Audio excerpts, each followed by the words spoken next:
5, 4, 3, 2, 1.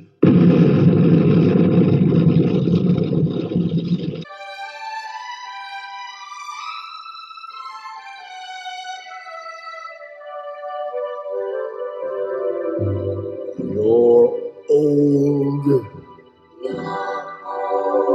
corroding like a geezer.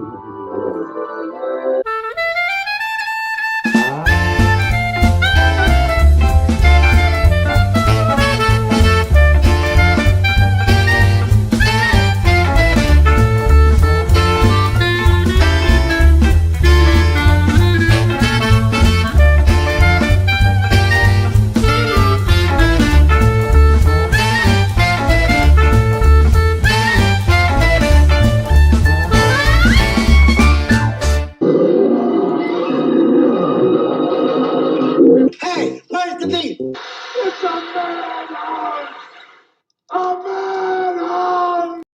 It is. It's a madhouse. It's crazy. It's a free-for-all. It's like professional wrestling, sort of. Welcome, everybody. It's Graybeard's Studio. This is episode 117. It's remarkable, but it is true. I was, I posted about this on Twitter a couple days ago, but I was going through my YouTube channel and kind of getting it cleaned up and putting together playlists and stuff. And I went back and saw the first two episodes because I remember we didn't initially call the show Graybeards, but the first two episodes had a specific name. Kelsey joined on the third episode, and then that's when we decided to go with Graybeards. And then I think Gary came in on episode 11, if I'm not mistaken. But here's a guy that was from the very beginning. Please welcome David Williams. Don't call it a comeback. I've been here for years. Oh, yeah, Do you remember what the show was called before it was Graybeards? Black man dominates white man. No, I don't. No. No. That was one of the choices. Oh. It was AD 2023. Really? What Yeah. were we smoking? I don't know. Aaron and David, get it? AD Yes, I get it. 2023. It was kind of clever. But yeah, it lasted for 2 episodes. And then Kelsey joined. And then we started taking suggestions from the chat. And then we finally settled on Graybeards. Yeah. And then it was your bright idea to bring this guy in on episode number 11, Gary Martin. Hello, Gary. He's disgusting. Aaron, Yeah. it's springtime, and that means it's gnat season around here. And when I'm working, why Gnat does season. gnat? Gnat season. No, gnat, as in like fruit flies, gnats. Yeah. Okay, I got you. Why do they, like when I'm at my drawing table, fly between the table and my face? It happens to me all the time. I think it's the white on the paper. And I quickly learned there's a fine line between killing a gnat and applauding a gnat.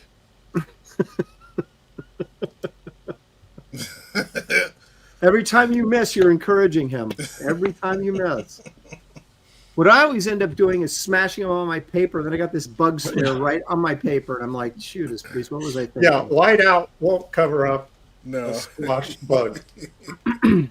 This is an interesting show because we were supposed to have a special guest, animation character designer, Imagineer, works for DreamWorks, Disney, Sony, worked on Into the Spider-Verse, Worlds of Warcraft, which of course shockingly won our poll, but then shockingly he had to cancel. So then even more shockingly, I had to change the theme for the show, which I did. And this was, of course, encouraged once again by David Williams. So every idea I seem to have on the show, good or bad, it comes from David. I just want you guys to know that, Hey, especially the Aaron. bad ones. Hey, Aaron. But, huh? I told you I wasn't going to draw Warcraft. I wasn't going to do it. Well, I think David somehow manipulated what happened to this result. Yeah. well, but here's the thing. And then, so we're getting ready to do the show, and then Dan Lawless is a no-show. We have no idea where Dan is. If anybody knows where Dan is, please, Yeah, where's Dan? please reach out to him and tell him that if he's asleep or something. I do have some cool thing to show off while we're talking about all the negative stuff. An awesome member of our chat who sends me stuff sent me this. Do I need to make you big screen here? Oh, look at corn dogs. That's awesome. Holy crap. That's awesome. Gary is getting like his whole room decorated thanks to the chat. That's pretty nice. Man, send me some neon stuff, people. What's the matter with you? Sheesh. Well, the other thing I was going to bring up, but Dan's not here, but I'll bring it up anyway, is that Dan, Creative Fade pointed this out to me, that Dan and she's apparently the Graybeard's archivalist, but she said that Dan and Gary were on the show for the first time at the same time. So when Gary came on, it was episode number 11, and that was Dan Lawless, was his first episode, and he had no beard. He was a guest because apparently that was the first time. We only did 11 episodes before Kelsey took a vacation. Wow. And we had to start having guest hosts. So, and now he's not even here to kind of revel in this the historical. I predict he'll show up, and well, if he doesn't show up, I'm worried because it's not like Dan just to not show up. I think he might be like oversleeping in his nap time, or something like that. Stuck in traffic, perhaps. Yeah, maybe appearing on someone else's show and forgot what that's time true. it was. That's true. He makes the rounds. So he's blowing off Graybeards for Katie did, no doubt. For Katie's show. Yeah. Mm-hmm. Yeah, we'll see. You notice Katie used to be in quite a bit, but now the last few weeks, very little Katie. Well, her taking it personal. She's becoming a celebrity. Yeah, that doesn't have time for us small folks anymore. Yep. Let's see who's here. Why don't we do that as we patiently wait for Dan to show up? Creative Faye is here. She says, "Welcome, Graybeard's guest." We don't even have our regular crew here, let alone a guest. Robert the Bruce, sequential artiste. Hope for some of the greatest works of the artist today. Well, you actually might get that, at least from two of us. I don't know. Dan, Glitch says, good timing. Europa Cup final should end just as Graybeard starts. That's soccer. Oh, dang. Okay, forget the show. I got to watch that. Oh, and so now, and then there were two. No, like I would watch that. Gary's like me. He thinks soccer is an anti-sport. So, I just pissed off everybody in Europe. But anyway, I had friends when I was in school and in sports, had friends that played soccer on teams. Mm-hmm. And man, that's hours and hours that I wish I could get back. I got bored playing it. That's how bad. I remember it's just a lot of running. Yes. You might see the ball a couple of times. Other than that, it's 90 minutes of running. Yeah, and you're not really sure where you're going. You're just kind of running, trying to follow the ball, running back and forth, back and forth. I was a goalie. Our regular goalie got hurt, so then I volunteered to be goalie, and that was even more boring than running around doing nothing because I was standing there doing nothing the whole day. Right. I did have one penalty kick which I stopped, and I was shocked, and everybody else was too. But Anyway. Okay. Headless Bourgeoisie is here. Randy Howell, all the way from Canada, is joining us. Matthew Muma, Randy Dowlef.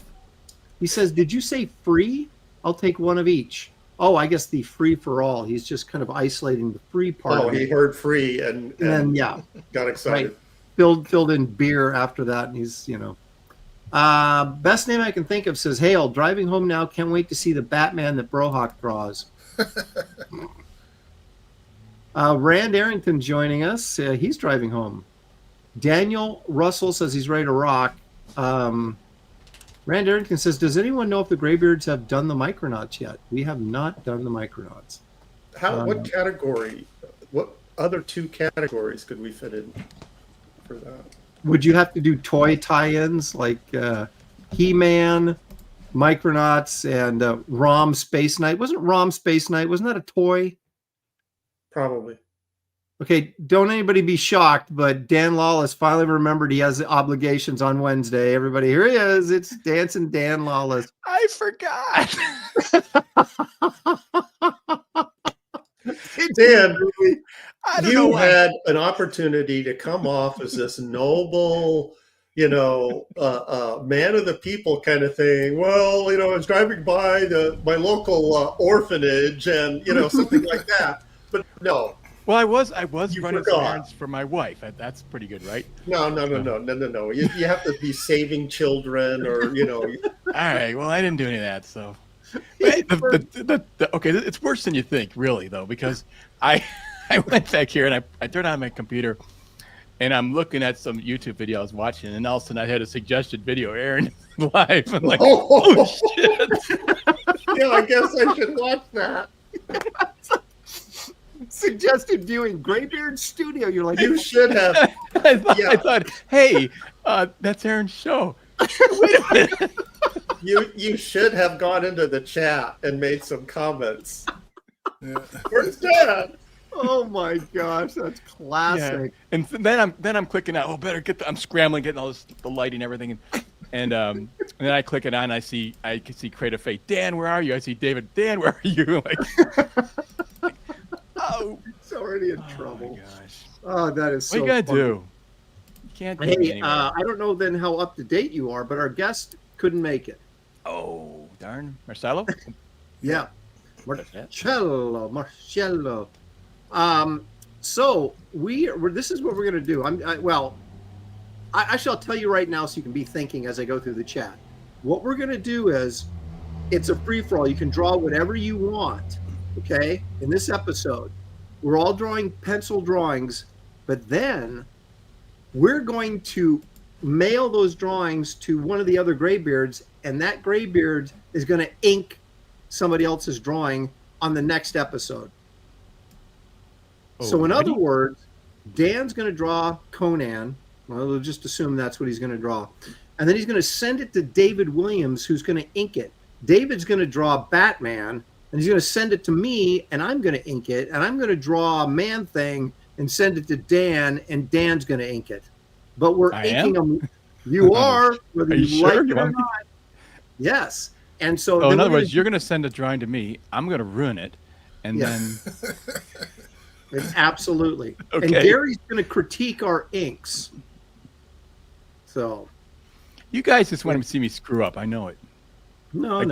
And my humiliation isn't ended yet.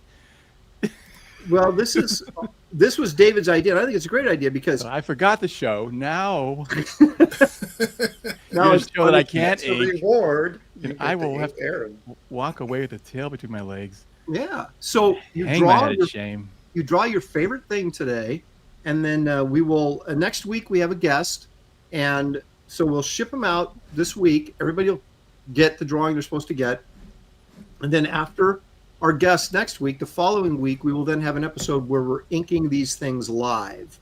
May I suggest that David does not draw his favorite thing, that he draws his second favorite thing? Just in case I ruin it? No. And it won't be quite as painful? All right. See, Gary's got these highbrow jokes, and sometimes they land, and sometimes they just... Wait. I was going to say something so filthy, so I edited myself. Well, I appreciate that, David. This is a kid's show.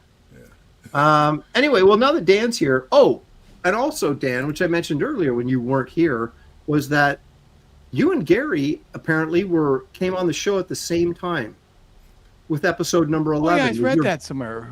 Yeah, on Twitter. Great if Faye found that out, and I went and double checked, and she's right. And so, yeah, see, I have to apologize because I don't remember that at all. I don't. Well, no, we were drawing Carpenter films, and Dan, you did Snake Plissken. I remember that. Yeah, I remember that. That was my David, first one. That was apparently, and David did Big Trouble in Little China, and I did The Thing, and Kelsey was missing. Yeah. So you invited Gary back, but not me. Yeah. Well, it took longer. Well, Apparently, Kelsey showed up the next week. I guess I don't know. You got desperate. Yeah. So anyway, that's kind of interesting. So it was episode 11 was your very first appearance on the show, and we were on episode 117. Really, that early in the show? Interesting. Yeah, I did not know that. Yeah, I didn't either. I didn't think it was that early, but sure enough, there you were. Awesome, man. So a little history, little Graybeard's history there. Okay, let's get back to the chat here. Robert the Bruce is here. He says he's still waiting for the Atari Force episode. You'll be waiting, Robert, till the cows come home for that one. There you go. I don't know why. Keep waiting there, my friend. I loved Atari Force's Jose Luis Garcia Lopez art. I mean, I would collect art. I would collect comics for the art. That's me too. how Yeah, I was. Right. And so when I saw that art, I thought, man, this stuff is beautifully drawn. And it didn't matter the subject. I would get anything by Jose Luis Garcia Lopez. I just automatically, if it was Teen Titans, wasn't a big Teen Titans fan, I'd bought his stuff because it looked so damn good. He was the best draftsman, I think, in that era, in that time. Yeah. I think you're right. That's the time that I was working for DC and going into the office, like in New York, at Rockefeller Plaza, once a week, and they would let me take comps home. So the editors had the comic book racks, and I just fill my bag, and I grabbed as much Garcia Lopez as I could. I don't think I read a single issue because I thought the concept was retarded. Thank you.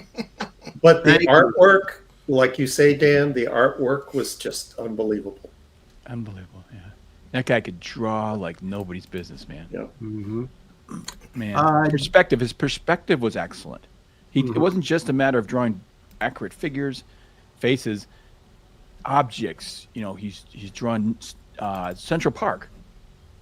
You know, and then different kinds of people. And I remember there was a scene where Firestar and another character were walking through Central Park, and this guy's doing a drawing in Central Park. Everything was just so beautifully drawn, like he had photos. And I know he didn't, you know, or maybe he did. I don't know, but everything was so accurate. And I was Dick Giordano's assistant, and Giordano inked Garcia a lot, and so I inked a lot of his backgrounds.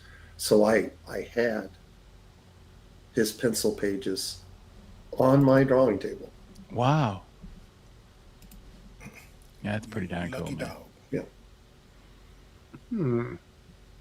I remember actually Carl Potts told me a story that John Buscema was in the offices at Marvel, and he or out of somewhere, and he was complaining about the quality of the art, and he's saying, guys just can't draw today. They're just not. And he's flipping through these bags, you know, comics real quick and stuff.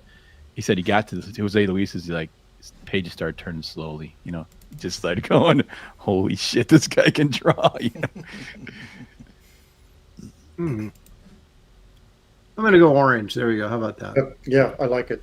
Okay. Took a little bit time to get through it, but I figured something out here. Okay, let's get back to recognizing our chat here. Headless Bourgeoisie is here. JP Roca, he says, what's good? Iodine 74 joining us. Best Age Comics. Alex Gordon. Corum is joining us. The Angry Gamer is here. Pantheon. Marcus Killer Group, purveyor of all things pop culture knowledge. Bibliobob is joining us. I love it how easy that just rolls off the tongue now. When I used to struggle so mightily with Bibliobob, and now I just blah, blah, blah. Bibliobob. Sequential art is going to get going early here for 5. Thank you, sir. Appreciate it. He says, like the extra in Superman 2 said, oh man, this is gonna be good. Well, now that Dan's here, it's gonna be better at least. Can't be worse, can it? Or... Creative Faye wants to know what happened to my coloring book. It's still sitting in the drawer. Fallen Low Life is here. Low life. What? No. It's Fallen. It's Fallen. FALN. Fallen Low Life. Took me like a year to figure that out. Anthony Roldan, Goody Two Shoes, Keynote Reviews is here. Anybody else hearing a static sound? Like, it's probably David. I don't hear anything actually. Corey Landis is here, but I don't hear Corey Landis. Bloody Drake, I don't hear Bloody Drake, but I know they're here. Chris, just plain old Chris. Skull Nasher joining us. Robert the Bruce for 5 big ones. Thank you, Robert. He says, just going to wait for the Gun Witch Wraith of God crossover. Ban pre-shredded cheese. Make America Great Again. See, he's got the GRATE after the shredded cheese. See, make Katie hears it great again. That's a brilliant idea, Gunwitch Wraith. But in your case, Wraith Gunwitch. Yes, right. But it's modern day. Although he's interdimensional, right? So he could actually technically show up. And the Wraith would just start blasting him. He'd assume he's a zombie, and just trying to kill him the whole time. That guy looks sketchy. Exactly. Westworld. And let's see here. Goody Two Shoes. Why is Fancy Dan doing this to us? See? It's thought that it's tragic to think that after Dan being on the show for so long, just forgot about us. It's like, I had to run out to the bakery, and I think all the baked goods got me. Okay, we'll see that. Wait a minute. Now you're on to, if you went to the bakery, baked goods supersedes pretty much everything. Okay, because there was donuts in front of me, and I just had to order it. I couldn't even get anything. I'll tell you what, those old ladies were slow as can be. They're all, everyone in there is old, everyone. And the ladies who are buying it, they're paying with pennies and stuff. And I'm just standing in line, let's go. Yeah, it's like, will you hurry up? I know I have to be somewhere. I can't remember where, but I know I can feel it. My spidey sense, or my Graybeard sense was tingling, Look at that. Beatty returns. He's not here for Brereton. He's not here for Ron Garney, but then he shows up after all those guys are gone. My post office is like that. It's not actual post office. It's like a satellite. It's like a drop off that's close by. It's in the back of a Hallmark store. Oh yeah. And there's nobody under 60 years old in that Hallmark store. And all the ladies that work at the post office part, they are very old. I mean, they're very old. And I just drop stuff off because I use, stamps.com. And I'm waiting behind this one woman who's trying to mail something that had a FedEx label on it. And the woman behind the counter is trying to explain to them that this is a post office. They don't take FedEx. Oh, God. And the woman, this woman wasn't getting it. This sounds understand why they couldn't take it. And so this was going on, and this old lady behind the counter was getting very frustrated. She's sweet, the kind you want as your grandma. But she was getting, to her limit. And so the lady finally leaves, and I walk up to her and say, I put my package down and say, can you ship this FedEx? And her eyes got... Of course. Oh, that's good. And I started laughing, and then she realized I was joking. And the little scanner gun, she was like shooting blue rays at me with her scanner. Oh my gosh, that was a good one. Yeah, well, I'll leave it to Gary never to miss an opportunity to harass an elderly woman. Oh my god, torture the elderly. Yes, of course. Yeah. Dave Olbrich is here. Oh, well, he claims he's not here once again. Toxic Dust 13, Stealth X5, Spam Bot, Lone Star Viper. Let's see, Andrew Hayes. I don't recognize your. Does anybody recognize this icon, Andrew Hayes? No, Andrew, so is Andrew welcome, new? Andrew. Dad? Well, thank you. Yeah. Yeah, welcome. There's someone with a dirty name. I'm not going to read it, and who's been here many times before, and I still haven't read his name. Wait, let me see. Ozhead is here. I'll read it. No. Yeah, I know you. Art of Roy is joining us. He's getting ready to start criticizing our drawings. Stealth X5 for $2 says hello. Thank you, Stealth. Appreciate it very much. Let's see. Do we got Byron 999? How about that? 999. 99. Tim F. Paulus Arts. He's saying that's a great idea in theory, the inking thing. Well, it is in theory. We shall see. But the entertainment value is going to be off the charts. It's going to have to be. Killer Kovacs is here. Pity Maw joining us. Pity Maw asking why I don't go out back east for conventions anymore. Because I'm too old to get on a plane. Any idea? Crabbing. Any idea? The layers of constant planning and behind the scenes organizing to pack all that junk and then You mean that artwork and stuff that people want to the buy? country. Mm-hmm.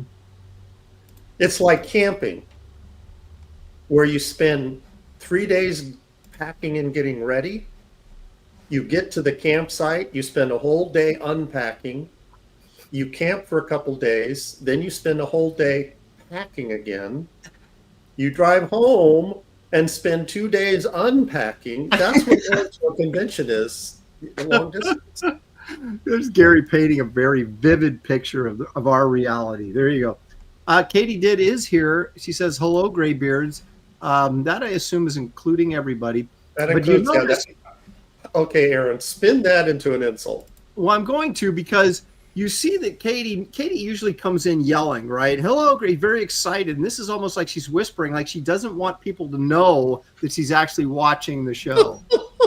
Oh, you mean it's like, hello, Graybeards. Yeah, exactly. She doesn't want Like, somebody that is happening to pass by her computer and Exactly. read that she's saying hello to us. do you know how much business she would lose if she was watching this show while cutting somebody's hair? That's just, she just, I know how it is. Vespa Guy for 10 big ones. Thank you, Vespa Guy. Hail Graybeards, who's drawing Gary's favorite thing? And is it corn dogs or his hose? I guess I should have had David read this one. Yeah, that'll make David laugh. Just grateful Gary takes time away from his pimping to spend some time with us. This is the reputation. Thanks to David, this is a reputation you now See, have. I'm losing money even as we speak. He could be out pimping and he's not. Corin Zenith all the way from Australia. He's on the other side of the world right now, Gary. On the other side of the world. I'm officially boggled when I think of that. Mm-hmm. And if we actually live on a flat Earth, then he wouldn't be on the other side of us. He'd be like all the way at the other end, right? I think by the ice wall, is it, or something? Yeah, it's an ice wall. Yeah, by the ice wall.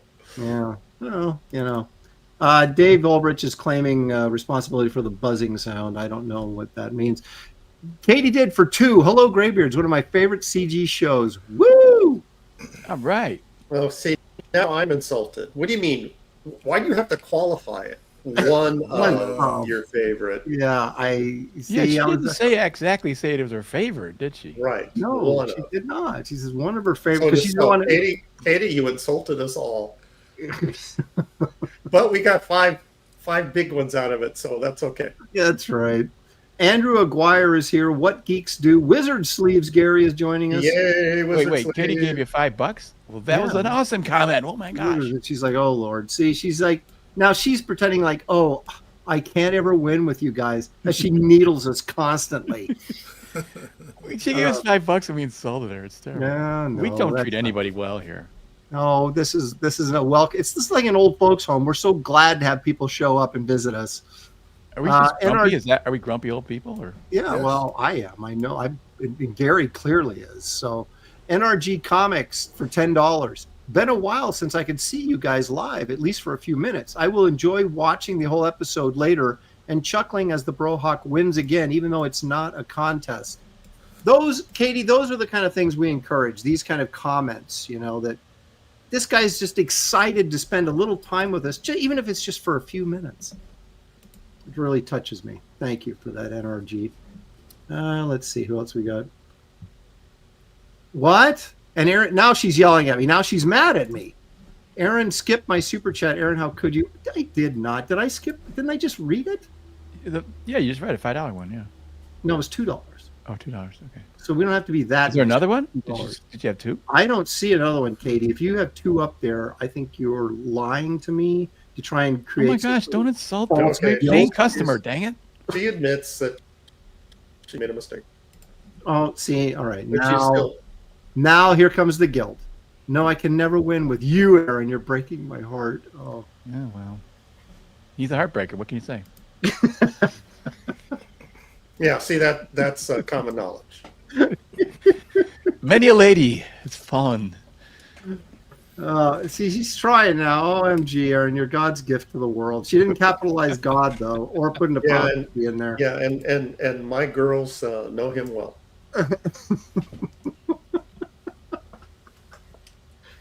Oh, boy. At least Gary, Dan, and David don't break my heart. Oh, my gosh. Now I guess I'm going to have to go on her show now to make up for all this, right? Yeah. You haven't gone on a show yet? No, it's too early.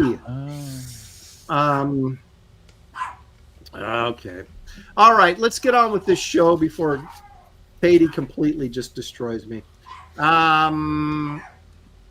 Let's do a. I have to go let my dogs in first. I was going to say, are you wrestling with your dog? Ooh, Yeah, let the I'm about to dog choke in. him. So what is everybody drawing? Wait, show Dan's stuff first if you're going to do a show and tell.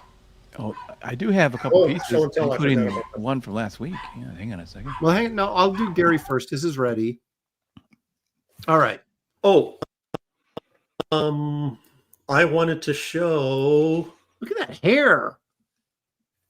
I wanted to show artwork that did not appear in my art book because I had other pieces that I thought were, worked better. But I will probably, if I'm thinking about doing another art book, down the road, that these will probably appear in there. So this is the first Michonne that I did.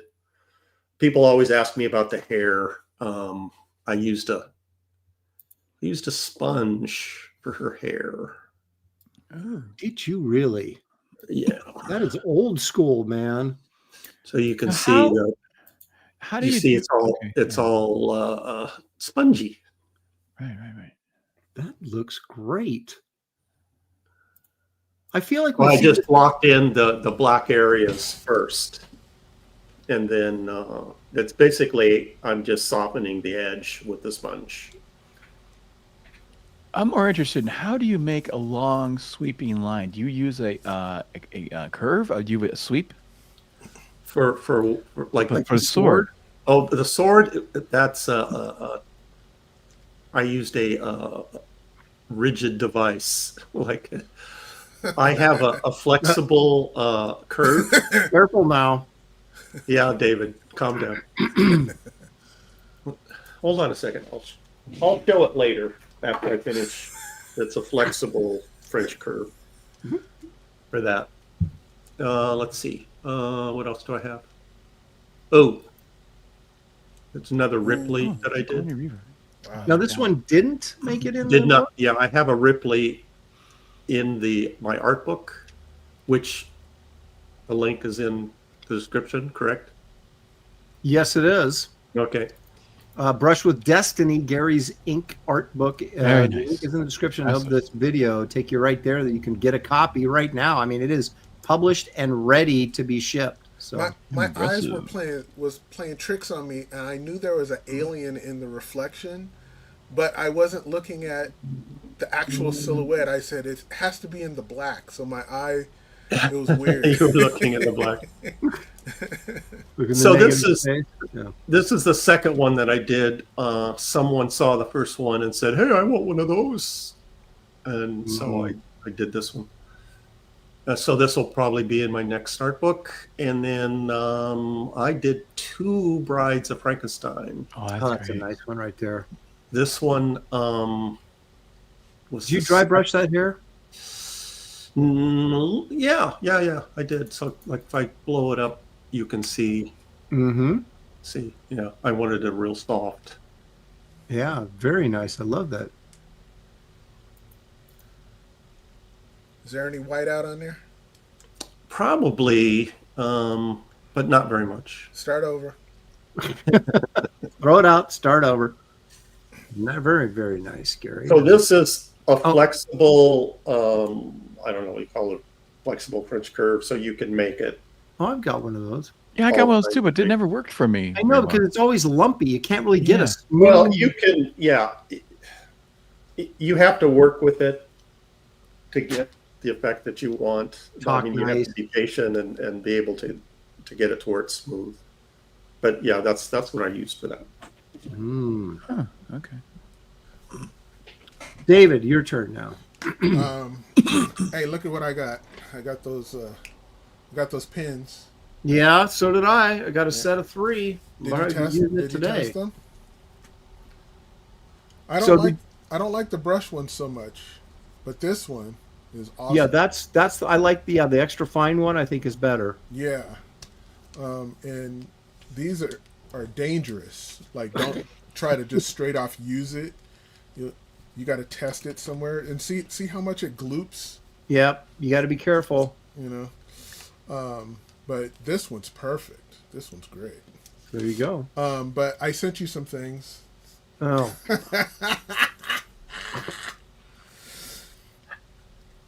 It's just to pass the time. It's old stuff. But there were old commissions. I was like, oh, yeah, I remember this. okay. I'm drawing something I'm going to be sending David. Yes. Okay, so I could just like John Buscema, like just sketch you loose line, just hardly anything on the paper, just done. Yeah, there you go. That's a I'll nice do my piece. Kevin Nolan all over it. So I was just knocking out some commissions at a show, Cool. some marker things. That was at a show. Yeah. You did that sitting down at your table while people are talking at you at a show. Yeah.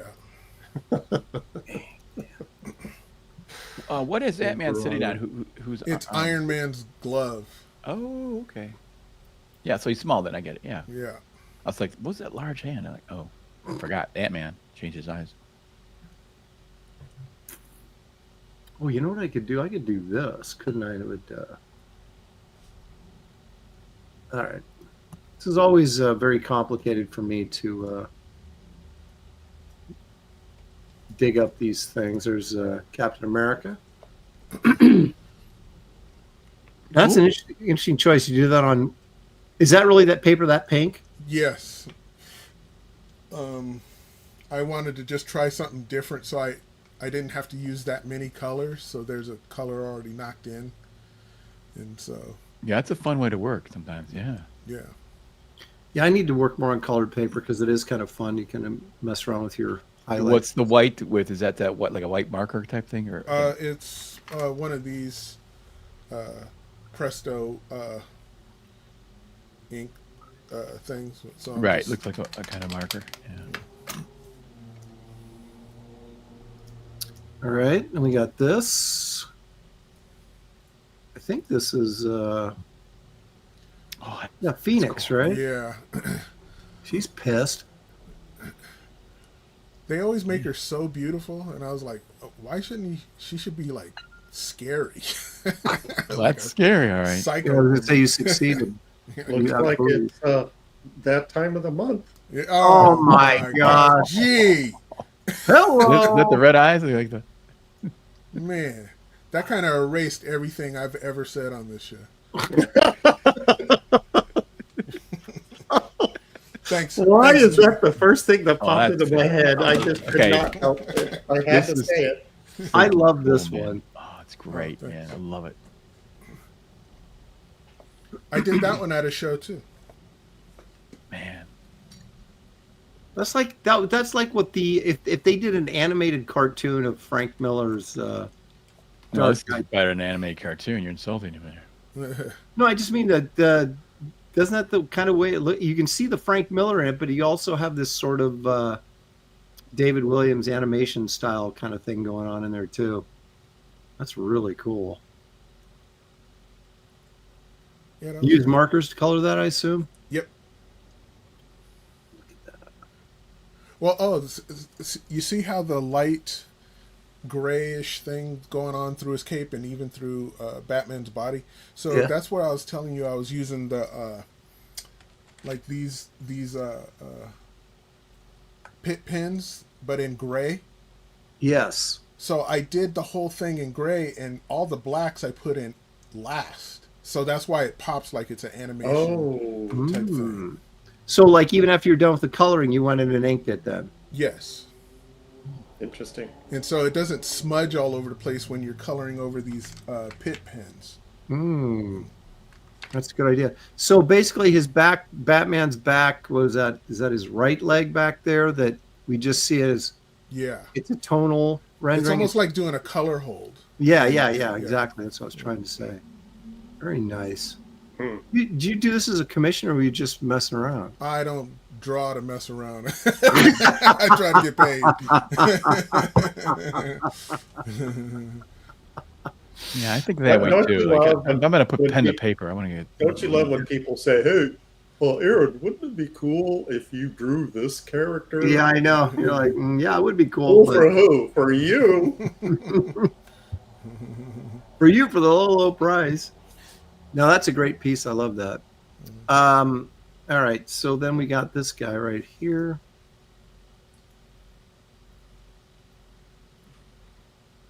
I don't feel like I've seen all these. Oh, nice. I don't remember this one. How'd you do it? Did you have to use a compass or something for those circles? Yes. Yes. And that's all marker. I bumped up the reds on the in the computer. on that Why one. hasn't anyone come up with a practical large circle template? Right? 'Cause, like, Yes. I'm working on a piece right now that has a large moon in it. Mm-hmm. And so I was looking at my dishes, trying to Yep. find small plates, and I finally found a Tupperware. Yeah, I use Tupperware all the time. Yeah. Yep, It's like- I do that. Yep. Yeah, but it's a terrible, they're flexible, and someone please come up with large template system. We don't have How to about a use large Tupperware lids. or Gary, large ellipses too? I've looked Yes. for a large ellipse set. That's something where it's 10 inches across or something like that. Exactly. That would be exactly. so helpful, man. Yep. Yes. But they don't do it. They won't do it for us, which is just amazing. You'd think there'd be some way to make something that was adjustable. You know what I mean? Like it had that'd a, be great. I don't know.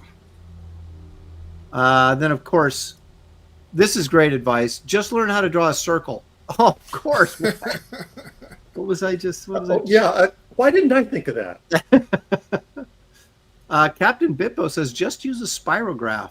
Remember those things? Yeah. Oh yeah. Those were cool. Yeah. So they had like you could draw it small, but then there was like an extension over to another thing that was drawing it like 10 times bigger than what you were drawing. Mm-hmm. But that was like a kid's thing. They should have something like that for us, professionals, or those of us who feign professionality. All right, excellent. Oops. That's my Twitter account there. Okay. Dan, what do you got? I got two things. One is I did this on the Comics Gay Kings a couple weeks ago, and I thought it really turned out pretty well. So I really liked it. That was my favorite. Yeah. It was fun. I really like how you colored it too. Yeah, the idea was, and I was actually thinking about this when I was drawing it. was I always loved, of course, the original comic books were the flame was yellow, the body was red, and I did it here, but I didn't want it to be all red, so I thought, what if I just faded it out, made it blue at top, and kind of almost fades to purple. He's got a warm orange over him, over a layer over him. So I think it turned out pretty successfully. I'm really happy with it. He's saying flame off. Yeah, actually, I have one where he says, "Where is that one?" I put some lettering in that. No, I forgot to put that. But. Flame off. How come we've never seen that? Yeah, he only has the on button. He doesn't have an off button. That's right. You should be able to. He should have like a clapper. That's only when he's flame in. What if he did that with his hands? Flame in, flame off. The flame on is always some big production where he has to, shout it out, but he should like whisper, flame off. Yeah. I can't believe they didn't make him gay. Well, it's like clobbering time. How come there's it's healing time or it's bandaging time or something? You guys, can you believe they didn't make this character gay yet? It's like, flame on, Well, I'm sure we haven't seen the new Fantastic Four movie That's yet. the rumor. He might be. There's always that. Okay, now and the other one I have is from last week. I colored the Gun Witch and and Halloween Girl. Man, Dan's gonna love that. Yeah, I did send it to him and he really likes it. So. Oh, okay, good. Yeah. You just had to show us up like that. Okay, I appreciate that. I think that coloring on is really, really nice. Well, this is actually one of the first times I was actually kind of nervous because I was just like, I don't want to embarrass myself, so I really worked hard to try to embarrass yourself. You was on Dan's jock so hard. It was like a freaking human shish kebab. I was like, sheesh. Okay, Dan, we get it. You're a fan. Yeah, I'm a fan. I love his art. I've always have, Remember that time where you drew a Halloween Girl and she was doing this thing? Yeah. Well, that was awesome.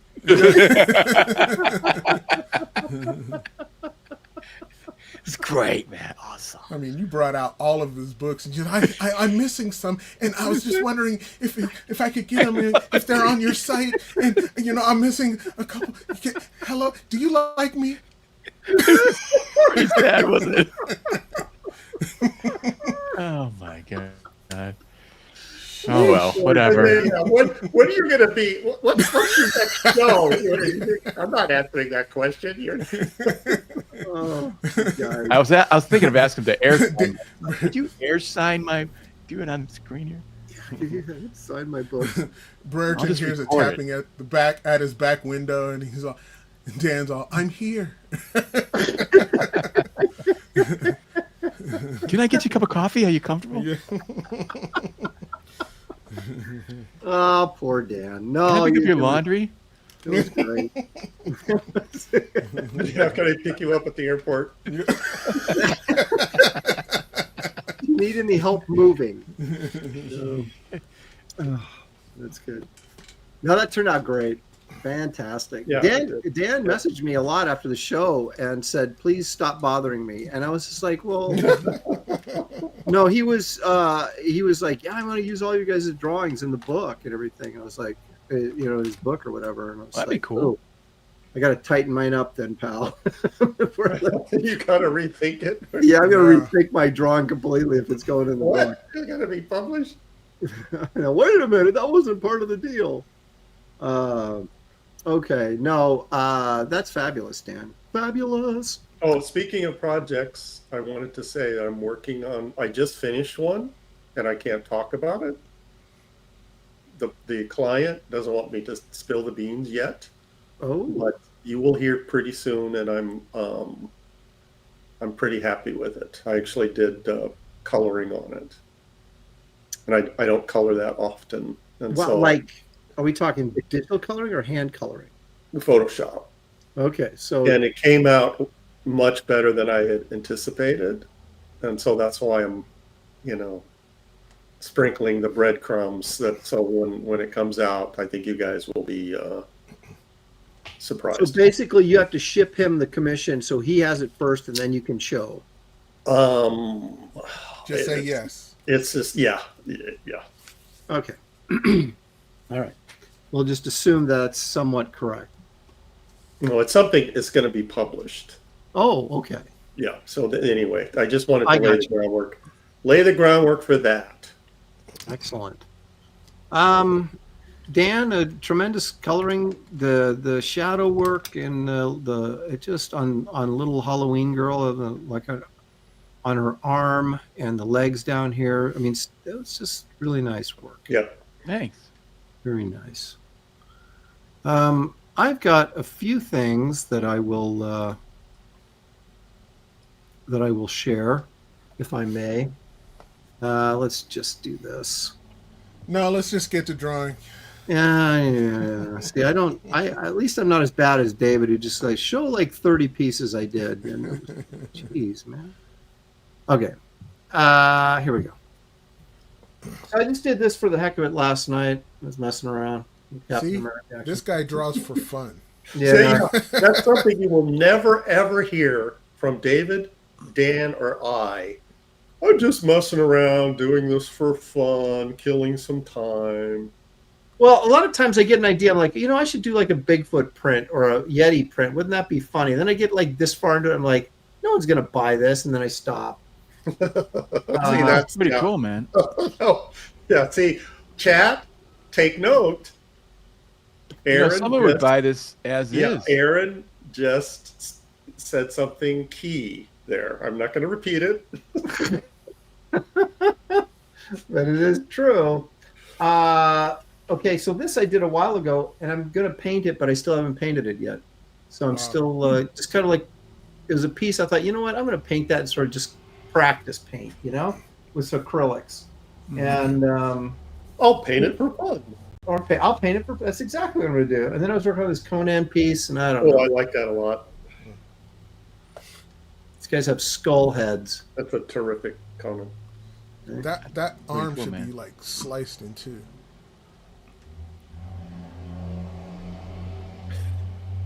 He's got the Fresneta claw going there. Yeah, so I don't know. I mean, maybe I'll get to finishing this. Yeah, maybe where that line is in the guy's waist, just make a little more of a gap. Just like have him like sliced in half. He's just a little tiny slice. No, lower, right there where the line is. Right here. Yeah, just make that a little bigger gap, and then you can see a little cross section in there. Okay. Now I need to futz with it a little bit more. I should transfer it onto a bigger piece so I can get a little bit more distance between these two guys. But anyway, yeah. So that's what I do for recreation, Gary. Yeah, drawing for fun. That's Man, what look at the eyes you can have on that paper. It's so cool. You are a mutant. Okay, and look at this. I did this. This is a tragedy. I don't even know.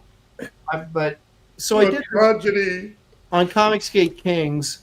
Yeah, that was a nice piece. Second place to Malin's Hitler. Oh, the humanity!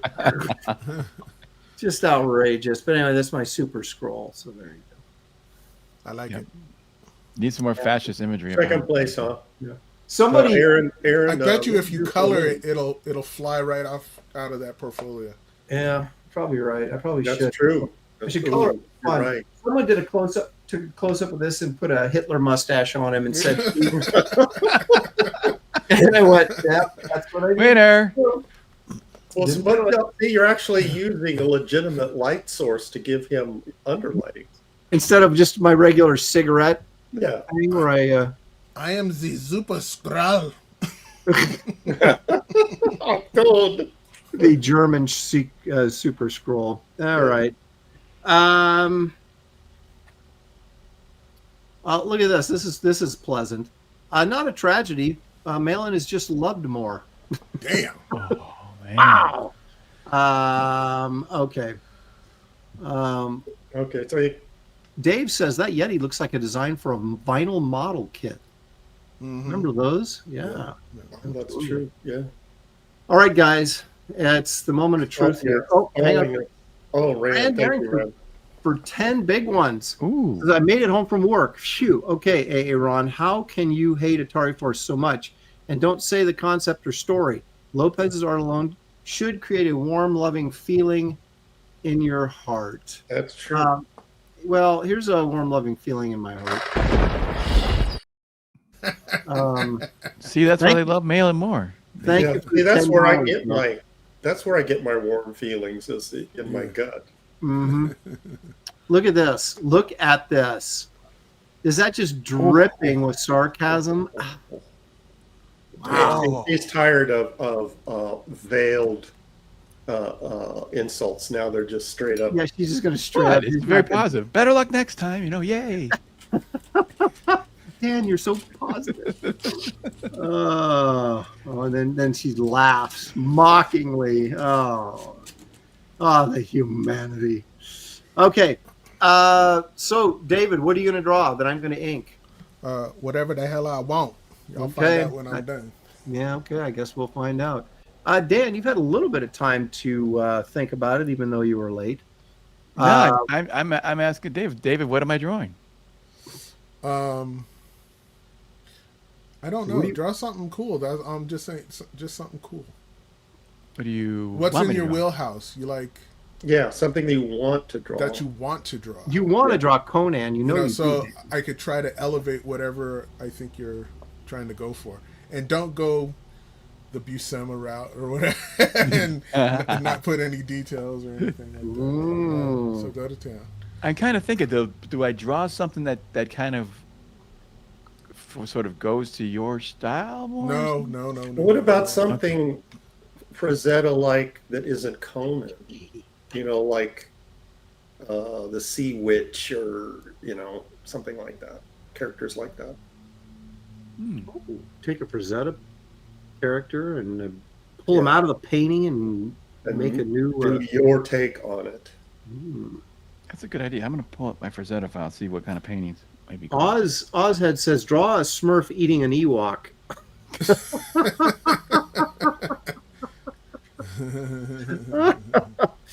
And all you people that voted for Warcraft, we will do that eventually. I don't know if David will, but the rest of us will when if we get Marcello to come back. I assume he's going to, but he said he would next month. Okay. So. Dan should draw Marvel's American Dream. What is that? For $2. Thank you, sequential artist. I don't even know what that is. Say that again. My brain turned off. Marvel's American Dream. I don't even know what that is. I don't know what that is either. Bretsky's saying Dark Wolf, baby. Oh, I love Dark Wolf. Oh, you mean from Fire and Ice? That guy? Yeah. That's a good idea. I was thinking them, or maybe like the Frost Giant's daughter. There you go. Guys from the Frost Giant's Yes. daughters. Yes. That's one of my favorites. It's actually So Dave Olbrich is trying to get me to spend 2 hours drawing something that nobody likes. Although I like Ragman, but yeah, please don't. Okay. Don't do that. Because David's got to ink it. I've already done Barbarella, haven't I? No, I did. Who was the other chick? That I drew that killed the critters. Well, the chick that killed the critters. Cherry 2000 or what? No. That was Melanie Griffith. You're thinking about the bug exterminator that came over. No, the blonde girl, Dorothy Stratton, was in some weird sci-fi movie, and I did the. Chat, help us out, please. That should be a segment in the show. What is Aaron talking about? What's Aaron talking about? And we have prizes for the people that can decipher what stupid thing I'm thinking of. There it is. Hellraiser knows. Galaxina. We did like the 80s, and I did Galaxina killing the critters. Those 80s little goblin things. They had a couple movies or whatever. Okay. Yeah, Daniel, the Orkin girl. Yeah, exactly. There you go. That's an idea for a book right there, Daniel. The Orkin girl, is that what you said? Yeah, the critter killer. Bigfoot Legacy. Okay. What am I going to draw for David to ink? No, wait a minute. Dan's inking me. I'm inking David. Right. Okay. So I know I got to draw a monster for Dan. Let's see what can Dan not screw up. Hold on. See, I didn't use this enough last week, so I'm breaking it out again. Yeah, do a monster. Godzilla. Son of Liberty Radio for $2. Aaron should draw Captain Stern and hand over fist. Oh. Yeah, monster's very forgiving. I could probably screw that up. And I mean, I could, if it's screwed up, then I can just say that's part of the monster. So do you want Captain Stern and Hanover Fist? Just hand over fist. Hey, Dan, Johnny Comet. Johnny Comet. Oh, I'm already settled. I want to really do one of the giants. I know. What are you doing? I think it's going to look cool. That's why I'm thinking. What are you doing? Frost. From the Frost Giant's Oh, daughter. okay. Never mind. Yeah. Never mind. Yes. Should I draw Man-Thing again? What about Howard the Duck? No. Please, Aaron, do not draw a swamp creature. Should I tease a little bit and say that I've had conversations with the co-creator of Howard the Duck about being on this show? We'll just leave it at that. Okay. Okay. No swamp creatures. Okay. According to Randy Howell, we missed some super chats. Older ones. Let me see. It says, it's not my responsibility, Randy, at the beginning of the show when Aaron is reading the chats. All right, I'm going to go through every one of these. No. Just going to... No. Vespa guy, got that. Katie, got Katie.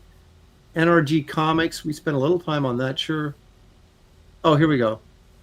Sequential for 5 says, how much would it cost for a commissioned work made up of 7 heroes posed as a super team?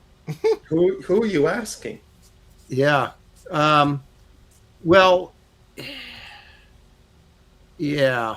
Okay, if you're asking David, you better take out a second mortgage. If you're asking Aaron, you still need like an inheritance check. But it's not quite. Dan and I will do it for practically nothing. Yeah, if you hire me, you just break your penny bank open. Best name I can think of for $2 suggested, but Aaron should draw Scarecrow, the Batman villain, of course, he's referring to. Yeah, so we still need an answer of who that commission question is directed Well, at. okay. I don't really have an answer at the moment, but like I did a big Justice League piece, a double page spread Justice League piece for a guy where they were fighting like the Brainiac robot. So how many characters? Oh, it was probably 20. Okay. And I think it was around $2,000 or something. Mm-hmm. But it was like a cover quality. It was like, a finished piece. For 7 guys standing around.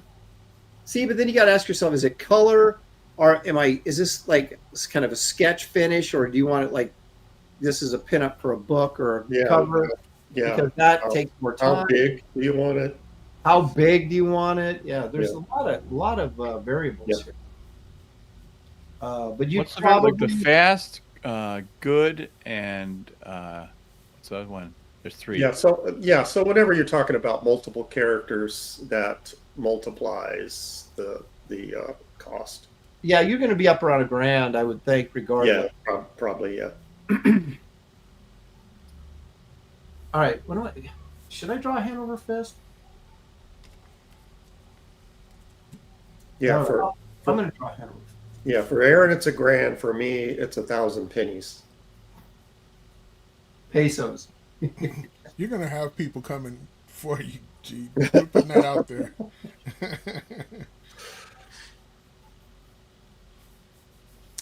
Captain Bip2 is asking how long did it take you? The big piece, the 20 character piece, Captain? Well, when you're doing a commission, it's never like you sit at the table, generally speaking, unless you're not doing anything else.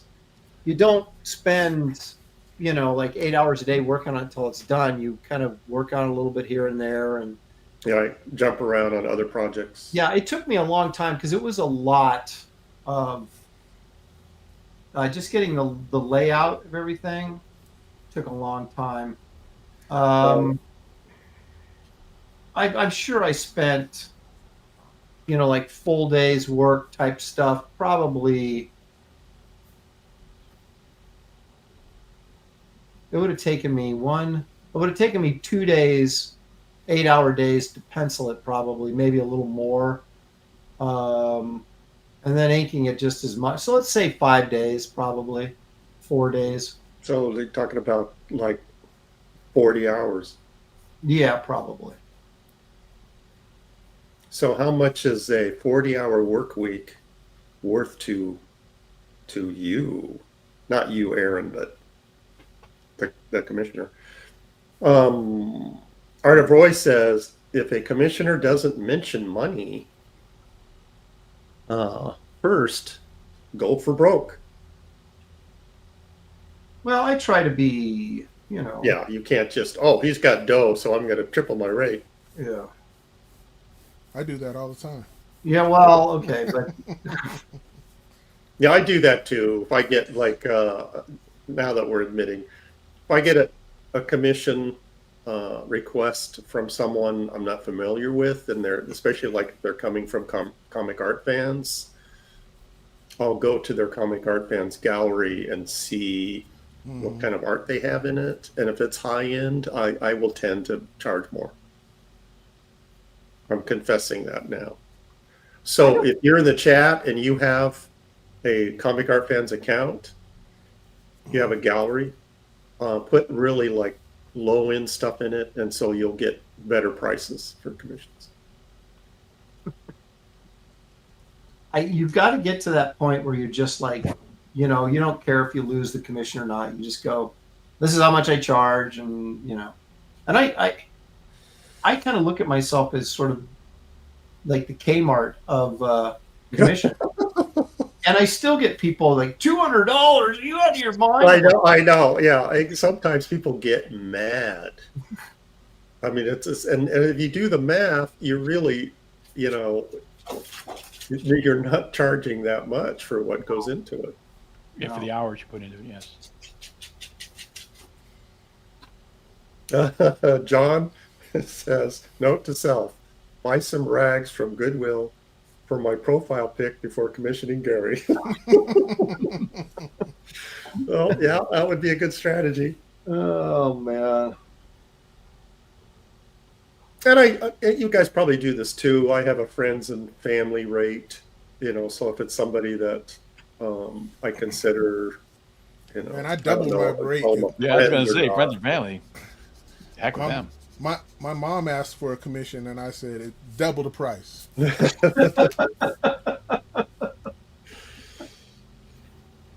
Oh my gosh! You know what? You know who cured me of that was Bill Stout.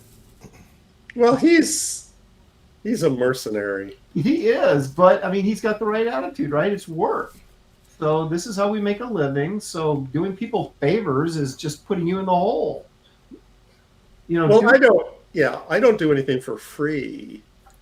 I'll do stuff, for like grandkids, for presents, for birthdays and Christmas and that kind of thing. But I'm saving money out of my pocket of, instead of buying them something. But I do, if I like somebody, I tend to charge them less than if I don't like them. Yeah, but how many people you don't like are asking you for commissions? Well, they don't know that I don't like them.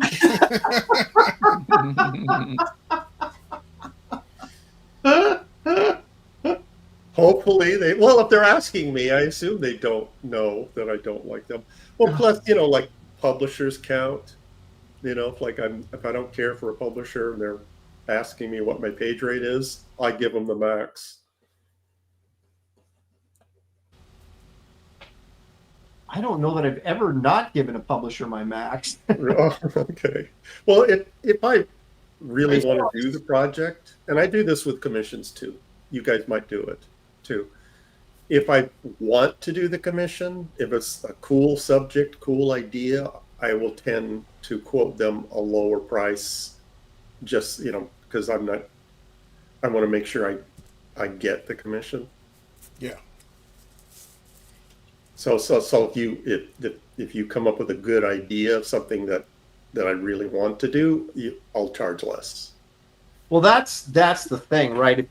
And that always motivates me. Like, if someone said, "Hey, Aaron, can you do a drawing of the three EC witches?" You're like, "Yeah, man, I'm all over that." And if someone says, "Hey, can you draw Black Bolt at a swim meet?" You're like, "No." Yeah. Something very specific of characters that you don't care about. Exactly.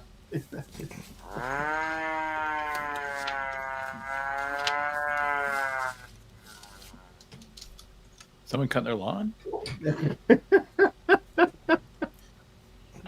Vespa guy for 10. Gary can charge less since he's got all the pimping money coming on in the side. Oh. Yep. Now, wait a minute here. Katie did. I plan to get commissions for a small, simple Good Morning Comicsgate logo for coffee cups. Have each king have their own coffee mug design. Ooh. So wait a minute. So we would be basically, we're doing it, and then Katie's taking it and putting them on coffee mugs. I like it. Would be like what, logos for publishing, like Aaron has his Big E. Well, I think, I don't know, because she said she commissioned for Or something new. like a drawing, maybe like a Wraith of God cup or Garbage Man cup or something like that. Yeah, Katie, what were you thinking? Like a specific piece of artwork for the cup?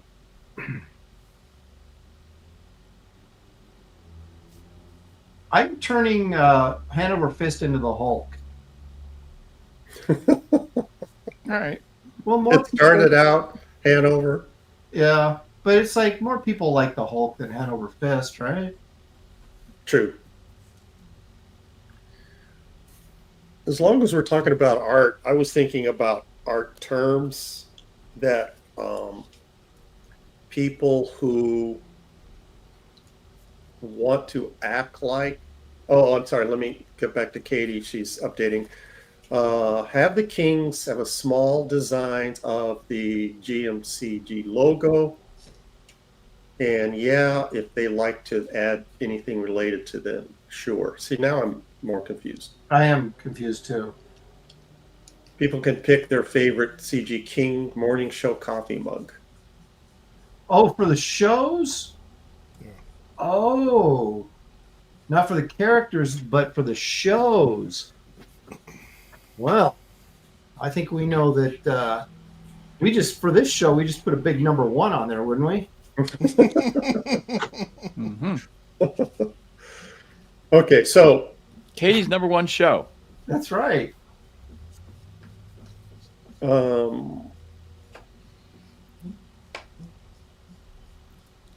Okay, going back to what I was saying, people who want to act like they know about art and they use terms incorrectly, and that's a tell from artists. So as an example, I got a contact through, I think it was Twitter, somebody I didn't know who they were, never seen their name before, and their note said, "I'd like to have a conversation with you about your artworks." I've gotten that one too. So it's a heads up. If we see someone using the word artworks, we know they don't know what they're talking about. It's probably some sort of weird AI thing. Another one is a word that is a huge red flag, is when someone uses the word portraiture.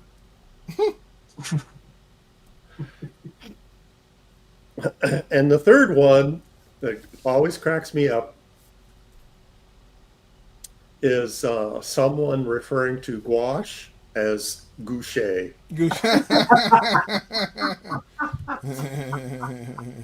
The French goucher. And they think they're being, you know, knowledgeable. You gotta love that goucher. But is Yep. gouache And then people who French say word, or- goucher usually wear berets. Mm.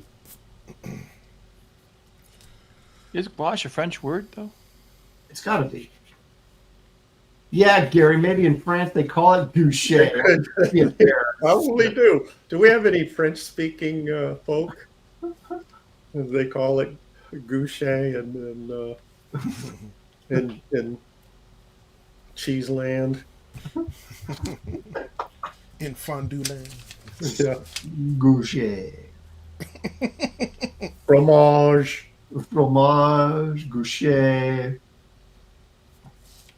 Okay, best name I can think of says, I went to Hobby Lobby last week to get some goucher.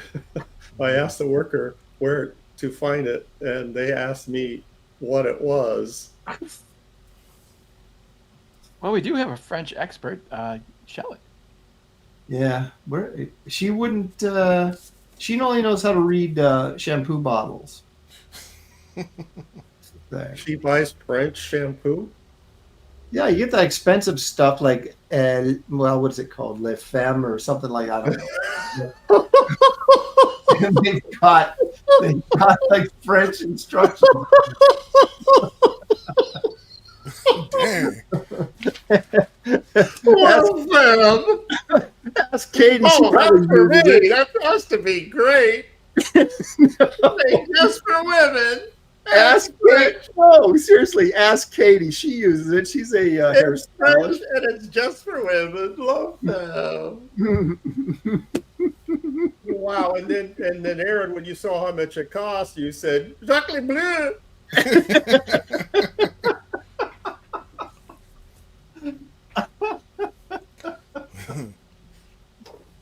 Okay, all right. Let's see how it is.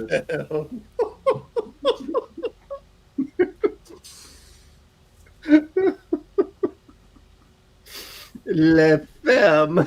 I'm sure that's what it was called. Maybe I'm mistaken. Sure, that's what it was called. I might be mistaken. And it's just one of the many Le Femme products in the Le Femme line. I may be mistaken. I don't know. Hard to say. Hard to say.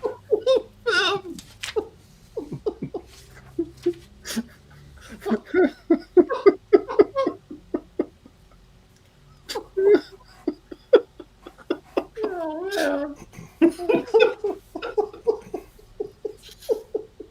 Ah. I'm weeping here. Oh. So it's like you don't even actually read the container's name. You just assume because it's French and it's for for a woman.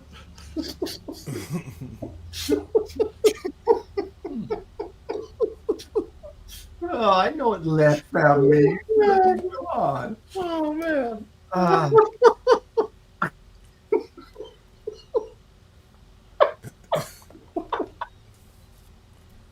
Oh, it's so stupid. Oh man. Woo. We're so old. We're gonna have a heart attack or something with all this. Whew. Why is that so funny? I don't know. It's you're killing me. Oh, Strong enough for a man. Made for a LaFemme. maybe it's the way you said it. Yeah. Le Femme. Yeah, we don't really hear Aaron saying a lot of girly shit. Oh. Oh no! See, I got one of those laughing headaches now. Just like, Yeah. whew. All right. Show's over. What's the male equivalent of a French product? Well, actually, I think it's La Femme would be female, right? That's true. You're right. La Femme. Yep. And Le Masculine or something. La Machismo. Les stud. Oh.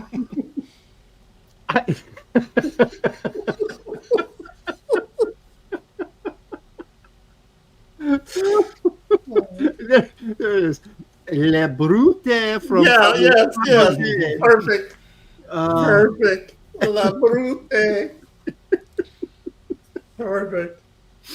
Oh my Thank gosh, I can't draw. Let's see here. John for $2. John without an H for $2. You know it's called the toilet, Aaron. Yeah. Toilet. The toilet. Well, this has been fun. This is too bad.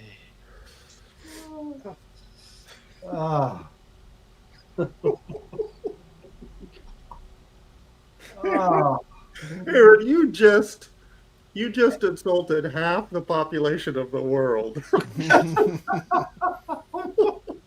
Well, the French don't like us anyways. Don't worry. Wait a minute, Not just the French, that he just assumes that women would buy the product because it's French and it's made for them. Le Femme. I'm telling you. You don't even have to have an advertising campaign. It's just the name alone will do it. Where is Katie Did when I need her? She knows this stuff. Yeah, Katie, is that your number one selling product line in your salon? Only call Paris. You got to say Paris with it too. That's if you say Paris with anything, any product. From Paris. So you got to have that. Paris. That sells it right there. Katie says I'm cooking, but Katie, that doesn't answer the question. Isn't there like she's not fessing up that that's her favorite. So you tapped in. She knows it's true, so that's the problem. It's something like that. It's like Le Femme or something. I don't know. It's something like that. All right. Now he just became hand over fist again. So How do you? Yeah. So he's how do you monster change fluid. back Is that and it? forth? well, the body's the same. It's just the head keeps going from the Hulk to the hand over fist. That's the only difference. Is the head? Yeah. I'm gonna have very him- confident. His face. I'm gonna have him crushing Beezer. That's not very nice, but I like Beezer, but Okay. that's his little flying robot thing. Oh, that's right. Yeah. Well, Katie says, "Yeah, sure." Gosh, thanks for the help. He won't admit it.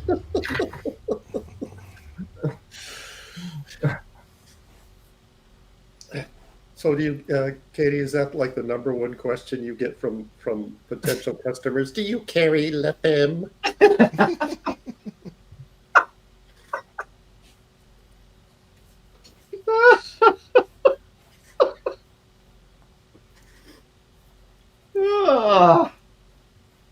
These guys, wait, I'm going to find a bottle of this and bring it on the show. We will see what we will see. If that product doesn't exist, what's wrong with this world? You know what, though? You could probably get some major super chats if you applied it online. You know, if you lathered up online, you would totally. There you go. Best name I can think of. If it ain't French, it don't go in my weave. I have a feeling that we're the only ones that find this hysterical. I think the chat is bored. Oh God, I can't. French shampoo. Here we go. Okay, let me change the subject. I have a question. Aaron, could you pull up my screen? I'm going to share some artwork. Yeah, sure. I'm still I'm still crying. I bought this at Ethan's last auction. It's one of his Cyberfront pages, and it's not marked. does anyone in the chat recognize this page issue? If you have the issue, the page number, see there's nothing on the top that tells me what book this is from, what Cyberfrog is from. I think it's from the first issue. The page number. Pretty sure it's from the first issue. Isn't that cool? Look at that. Wow. It is. So that's what I'm asking the chat. Anybody knows that would help me out greatly. And we're here to help Gary. That's right. Hey, hit the like and subscribe, even though you may not want to after that last exchange. Yeah, we lost how many viewers did we just lose? From the fan bit. Though, you know, it really does. And perhaps we'd be able to provide you with better content if we had more likes. So, Okay, James Murphy says the Diary of Heather Swain when Heather is escaping Jersey. Okay, so what does that have an issue number? Does somebody have that and can tell me the page number? That would be amazing. The Diary of Heather Swain. Isn't that the title of his new project? well, he wouldn't be selling you a page as No, he wouldn't, and he's not drawing that either. But it's an older book.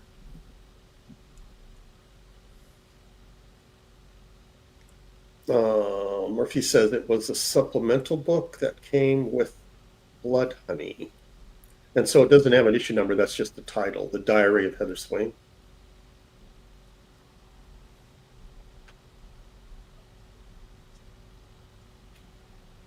If anyone has that book, might be asking a lot, could you look up to see what page it is? Well, it's the first book. Here it is. Oh, Dan's You got have it. There it is, right And- there. Signed by Dan Barrington, of all things. But it's quite a ways in, so it's like, you know, page like 60 or 70 or something like that. Oh, so the page numbers aren't marked. Oh, let me see if there's a page number. I don't see a page number. And it's just the title. It doesn't have an issue number. Just the Diary of Heather Swain. No, it's this is the Blood Honey book. It might be. Is this got a secondary? No, this is part of the story. Cyberfrog #1. Blood Honey.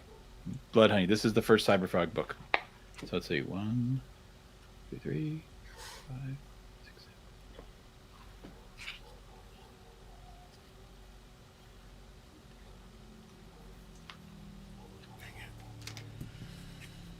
7. Yeah, I hate to admit it. I don't have any Cyberfrog comics. Because I would have to start from the very beginning, and I realize how expensive that would be to buy all those collectibles.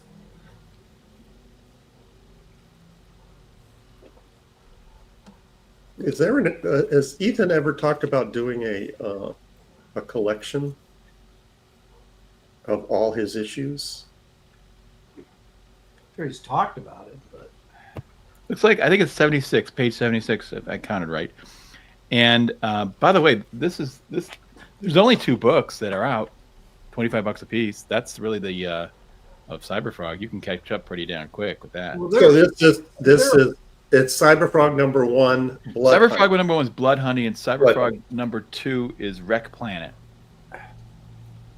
And there's a third one out, but it isn't. I mean, that he's crowdfunded, but he hasn't. It hasn't actually hasn't gone to print yet.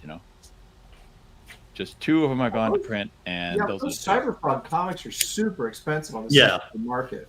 Yeah, they are. Okay. Well, maybe that's why he's not doing a collection, because he respects collectors. Oh.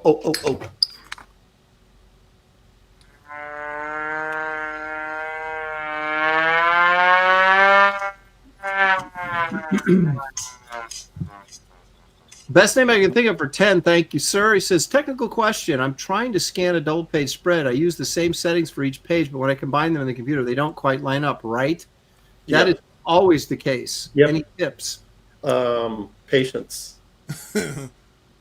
You have to, what you have to do is when you assemble it in Photoshop or whatever, I mean, that's what I would do is assemble it in Photoshop. I don't know what you're using, but you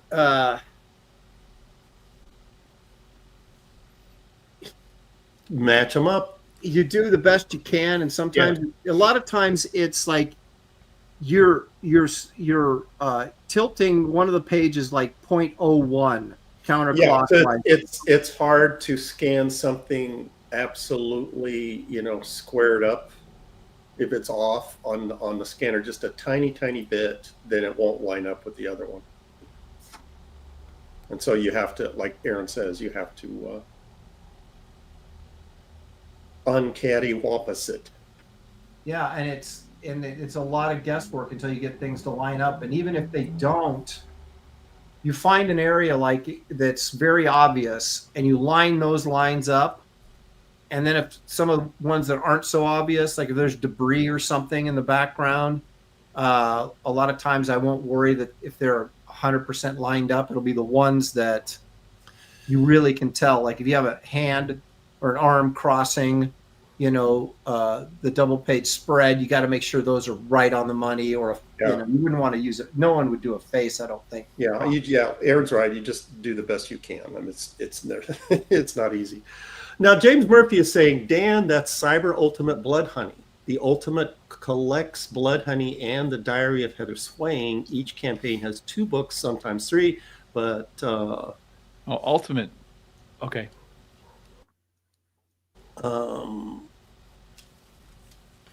See, now I'm really confused. Well, that's what it's called, Blood Honey and the Ultimate. So that what you have there, Dan, is a collection. It's not the original. Yeah, more than just the Cyberfrog one. Yeah. So, James, what you're saying is that it's the diary.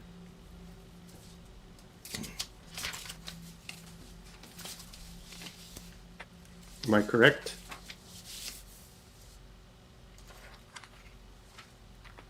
It sounds good. So, yeah, if I bought that comic book, how much would it set me back? What's that? Well, go to his eBay store, Gary, and find out. Go to his eBay store where he sells them and find out. I know I can do that, but if it is I'm trying to tap into the chat's knowledge. If it is a collection, it's probably not that expensive. Yeah, and yeah, Randy's reminding me, Aaron, you did miss a super chat before the one you just read. Stealth X5 for $2. Chocolate donut, milk, a steak, eggs. Now it's a hard-boiled egg and then a fried egg, so double cholesterol, butter, and a carrot. See, I'm serious. I had all of those things yesterday minus the carrot. I'm serious. That's why he's telling you he's looking over your shoulder. Yeah, like, to add some veggie to that menu. Wow. I didn't eat them in that order, but I did have all those things. And Aaron, there's another one. All right, hang on a second here. What did I miss here? No, we did the. Oh, okay. Sequential artist for 5 says, "Hey, Graybeard's Studio or Aaron Live has Graybeard's Studio or Aaron Live ever discussed or featured Jeff Smith's Bone character and success story?" I have not. Nope. The thing with that is, I think I only read 1 issue of Bone. I never got into it. That's one more than I've read. I read the series. I liked it. This may not be a popular opinion, but when I look at his bone stuff, it reminds me of Walt Kelly wannabe. Ooh, Damn. ouch. And so I just, to go to the source, Walt Kelly was so amazing that I just look at Walt Kelly. There you go. Well, it was a story. The story was actually pretty interesting. Well, see, I don't read comics for the story. You look for Well, art. We read comics for the art. Yep. Vespa Guy for $10. Blood Honey and Diary of Heather Swain both have that page in there. Neither of those books have page numbers that I can see, but the drawing is a couple of pages from the back in both of them. So which one is it the diary came out first? See, I'm confused. Is Blood My Honey- guess would be it came out first in Blood Honey, right? And then in Diary of Heather Swain, it was probably a flashback or revisited some of this stuff. John says, I'll break out my Cyberfog books and let you know what page it is. I appreciate that. If you could do that. So I gave you misinformation, apparently. Well, Yeah. not necessarily missing. Yeah, see, I'm more confused now than what I first asked. No, I'm confused too. Like, what? Headless Bourgeoisie says Gary EVS has that on his eBay store for $25 plus shipping. I can handle $25. Yeah, and you might as well get the second issue while you're at it. Get you up to date. That's right, because you're going to end up buying something from that, and then you won't know what that is. Well, see, that you're assuming I'll read the story. It's true. Gary's there for looking at the art. He just said that. So So Gary, got you to the don't point. read? I got to the point where I'm not going to say I don't read comics. There are certain comics that I want to read the story. You know, as an example,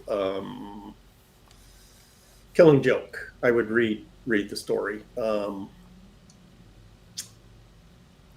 What about that? Watchmen. You know, art and story go together. But most comics, I tend to study the artwork, and that slows the reading experience way down. And the comic was not produced to be read that way, where it takes me 10 minutes to read one page because I'm, really looking at the artwork. And so that's almost like the equivalent of watching a movie and freeze framing it every few seconds. Well, So it probably takes me to read a 20-page comic book. It probably takes me an hour of artwork that I really like. Yeah. that's interesting because what I do is I read the comic, and then I go back and look at the art. Yeah, that's kind of what I do. Yeah, I can't. I'm not that disciplined. If it's because I only buy comics of artwork that I really like, and so I can't just skim over it and read the story. I have to, deep dive into the artwork.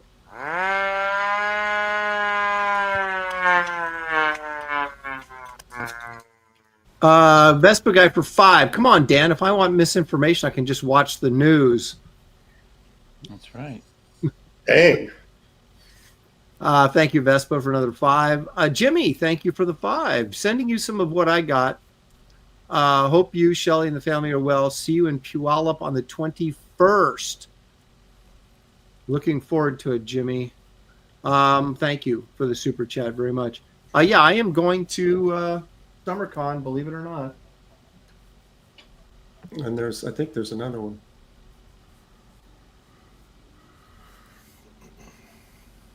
Did we get all the super chats?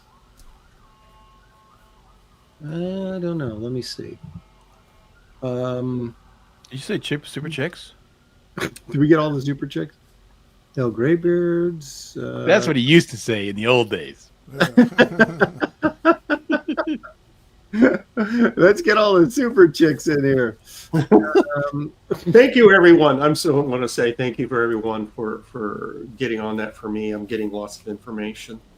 Brian 999 says Diary of Heather Swain 1.5. Cyberfog 1998 on the cover. Thank you for that. Yeah, we are caught up on super chats. Okay. All right, I think I've blue lined the crap out of this enough. I've started over twice. The only reason I've been able to do that is because I know I'm not inking this, so I can. Oh boy, it's getting close to 4. Don't get, don't fall in love with it because I'm gonna hack it. Well, I know, and that's why I'm keeping it loose, so I can't be disappointed. You guys have never seen me ink anything, and you probably will never want to see it again. Oh, this will be fun. I remember Terry Dodson, who doesn't really ink his stuff. His wife does. He did one of those Neil Adams covers, that Neil Adams like penciled or roughed or something, blue lined, I think, and then different people inked them. Uh-huh. And he inked one of them. And my first reaction was, I go, "Wait, you inked this?" And he's like, "No, why?" And I looked at it and I went, "Okay, well, stick the pencil in, pal." And Jerry, if you're watching, I'm sorry. Just kidding. No, but it was really kind of funny because it was very loose and it was very unrefined. Let's put it that way. Okay, unrefined. And so did you ask him what he did for a living after you saw that? I was like, "Oh, so you inked it? Well, so what do you do?" Can you imagine? Jimmy Owens, no, I was not invited to that convention, so I will not be attending.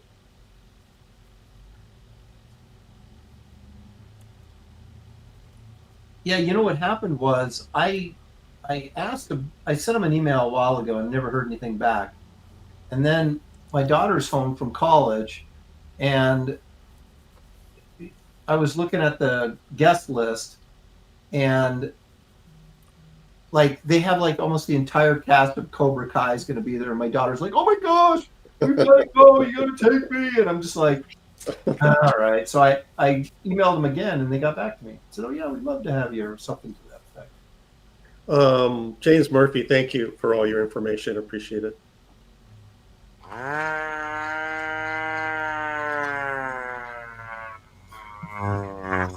Really should. For $5. Cute question for Aaron. Any fond or unpleasant memories from your work on chicks? Unpleasant memories? Oh, God. Yeah, it didn't sell as well as we thought it would. All right, let me since this involves the late great Paul Ryan, so I can tell this story. So Gary, I have my own version of this. Well, okay, I'm going to tell you the version I got. Then you can come back in over the top of it and clarify if you need to. So, Paul, we recruited Paul Ryan to draw Gary's segment in. This was not Chicks, but the Chicks That Time Forgot, the second issue of Chicks. The second one, yeah.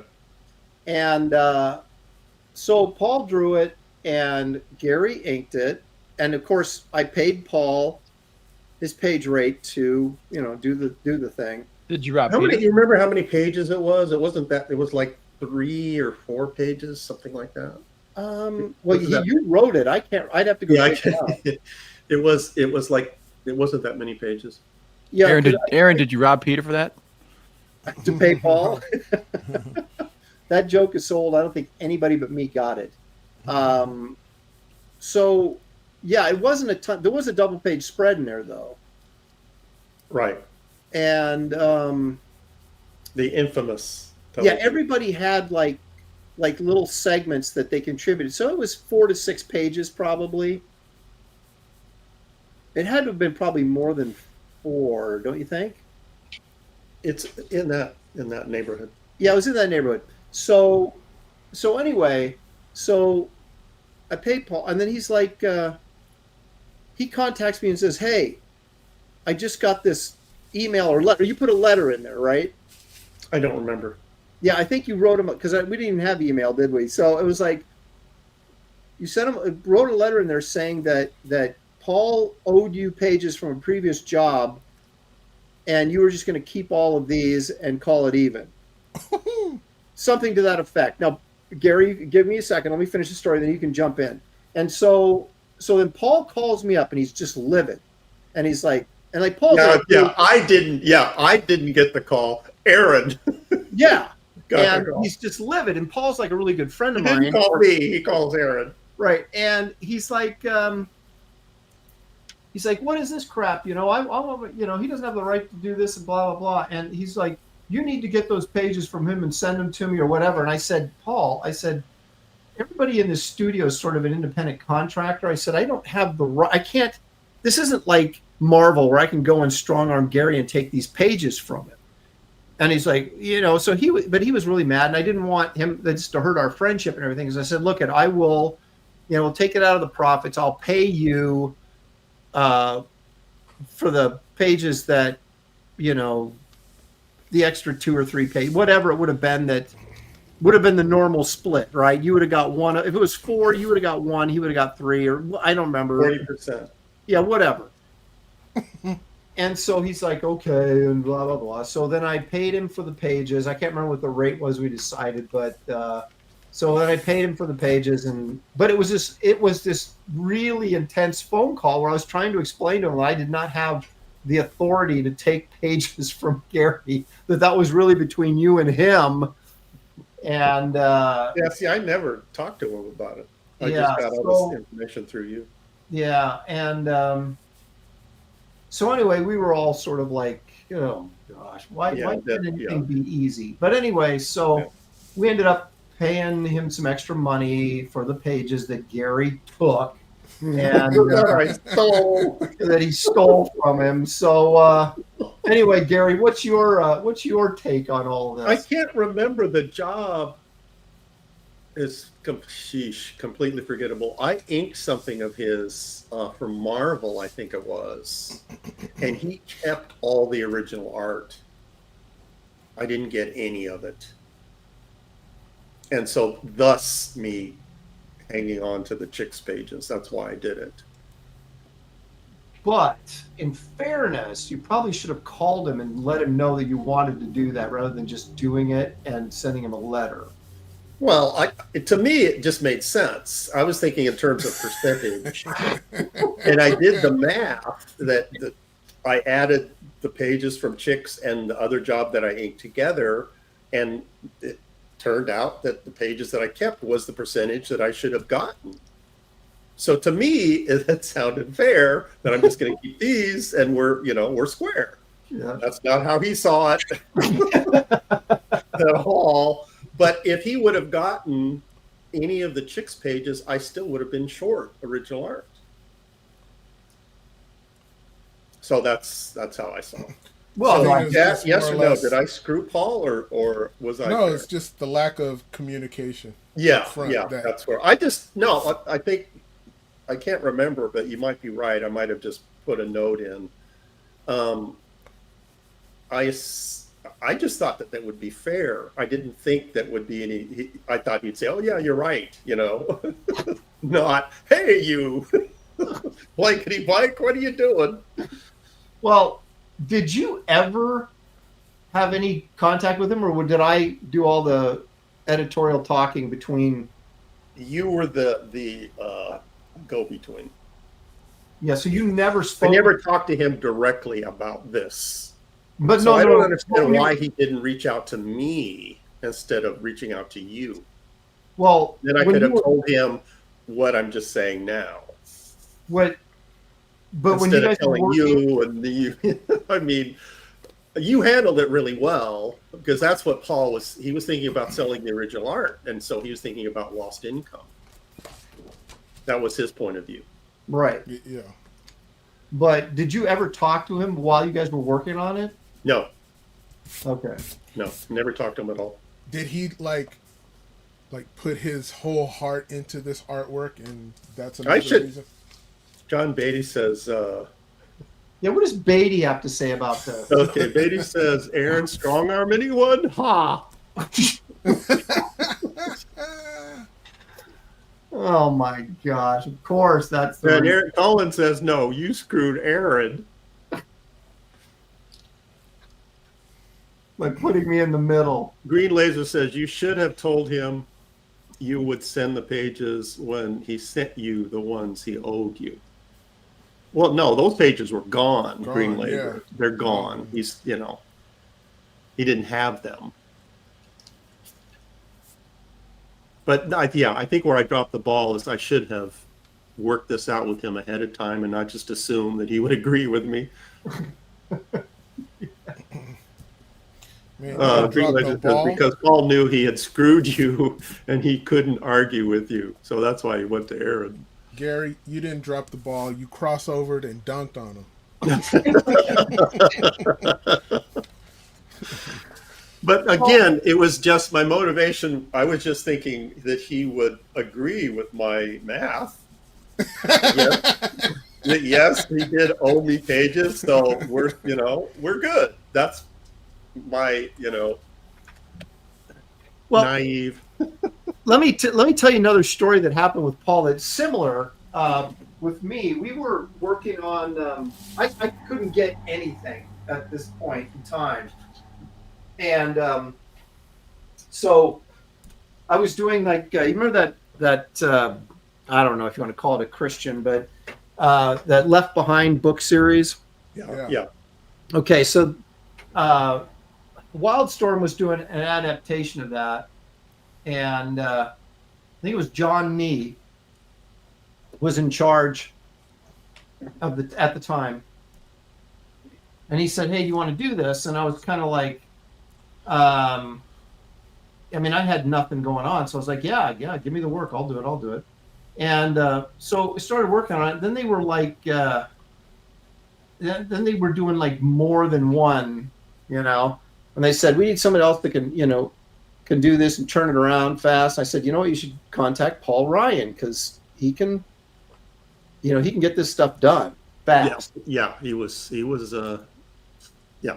And so Paul agreed to do it, right? And he was so he was working on one of the miniseries. I was working on the other. Well, I was about midway through. I'd done a couple issues. I think I was supposed to do 6, and I did like 4 or something like that. And I got a call from Marvel to do some X-Men work, right? And I was like, and this is a point in my career where I had more than one time turned stuff down because of, just a business integrity and say, no, I committed to this. I'm going to finish this. And all you do when you do that is screw yourself over in the long term. Right. And so I wasn't going to pass up X-Men. So I called. Sorry, Jesus. Yeah. Oh man. No, I called up. I called him up Wildstorm, and I said, "Hey, I just got an offer from X-Men dudes. I cannot sit here and draw Left Behind for you guys and not do X-Men." Yeah. And you would be left behind. Yeah, exactly. And so they were cool. They're like, "Yeah, okay, that's that. And we understand." They said, "But what are we going to do here?" And I said, "You know what you should do?" I said, "Call Paul and see if he can probably do both of these and still get them done on time, right?" And so they're like, "Okay, yeah." So they call him up and basically tell him, "Yeah, Aaron left the series to do X-Men, but he recommended, he said we should call you and see if you would do both, because you'd probably be able to do both." And when I recommended this, I thought, "Oh, dude, Paul's just going to double his paycheck right now. He's going to be, thankful." Yeah. He was not thankful. He called me and he was livid that I basically abandoned the project and then dumped it all on him. And I said, "Paul, whoa, slow down." He was acting like I stabbed him in the back. And I was like, "Paul," I said, "you didn't have to take it. You could have said, no, I can't do it. Yeah. And it wouldn't have affected you one bit." I said, "I recommended you because I knew you could do it, and then it would give you twice as much money. You'd have to double down for a couple, for a month or two to get it all done, but you'd be getting twice as much money." And I said, "That's why I did it, not to screw you over." And then he kind of calmed down and said, "Oh, okay, yeah, I guess I see your point." But I was like, he called me. He was just furious at me, and I'm like, "What did I do? I gave you work." That's crazy. Well, Aaron, could you pull up my screen? I found that Chick's double page. yeah, there we go. There you go. That was Bertha Buttress fighting Das Booty. I remember that. Das Booty, the German Yeah, the German. super chick or whatever. Yep. Oh my gosh, that's so funny. That we had more fun working on that book, just making up stupid chicks' characters' names. Than Yeah, we cracked ourselves up. Yeah, there was Good Girl, of course, was the one that Terry created. I came up with some Vampirella character that I can't even remember what her name was now. But then we'd sit around and I came up with Joan of Arkansas. Shelley came up with her sidekick, Sweet Potato Pie.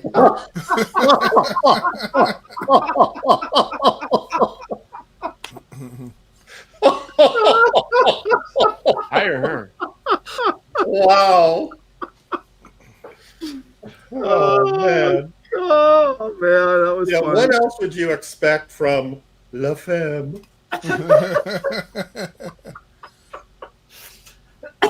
Oh man, that was good. And there was a Galactus character. We were supposed to do there was Chicks, and the Chicks at time forgot that it was Chicks in Space was the last one. And it was basically this big showdown and destruction of the planet Earth and all this stuff. And they had a Galactus character, and Tom Simmons came up with one. He called her Gal XZ, like Galaxy, right? But it was Gal GAL-XZ, and that was going to be the female Galactus. And God, what was Iron Ann was one of them. It was this robot chick, and I mean there was so many. What was the cowboy chick that Terry came up with? I can't remember. She was in that issue. Yeah. And then there was Adam Warren did the ninja anime stuff. Oh, What your company was memory is much better than mine. Was this CrossGen? No, it's Studio. We published it. Aaron published it mostly. It was mostly Aaron driven. everything in that studio when I tried to get everybody involved was Aaron driven. Hey, you guys, we should do this. And they're like, no. Well, okay, Aaron, you do all the legwork. Yeah, exactly. You do everything. And then, it was, we published it through Image, but it was a creator-owned book through Image. Who's flying a remote control plane in their house? Robert the Bruce for $2. How is Dan not doing a Barbarian book? It is so good. Emphasis on the good. Yeah. Look at Beatty. I agree. What the F is Aaron going on about?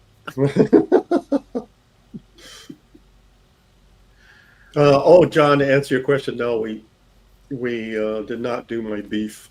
We can do it next week. Oh no. Do you have it? We didn't do it last week. We're behind on your beef. Oh, okay. Let's do that. Thanks for right.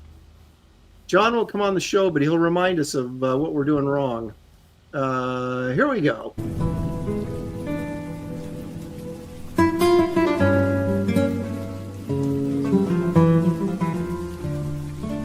What's Gary's beef?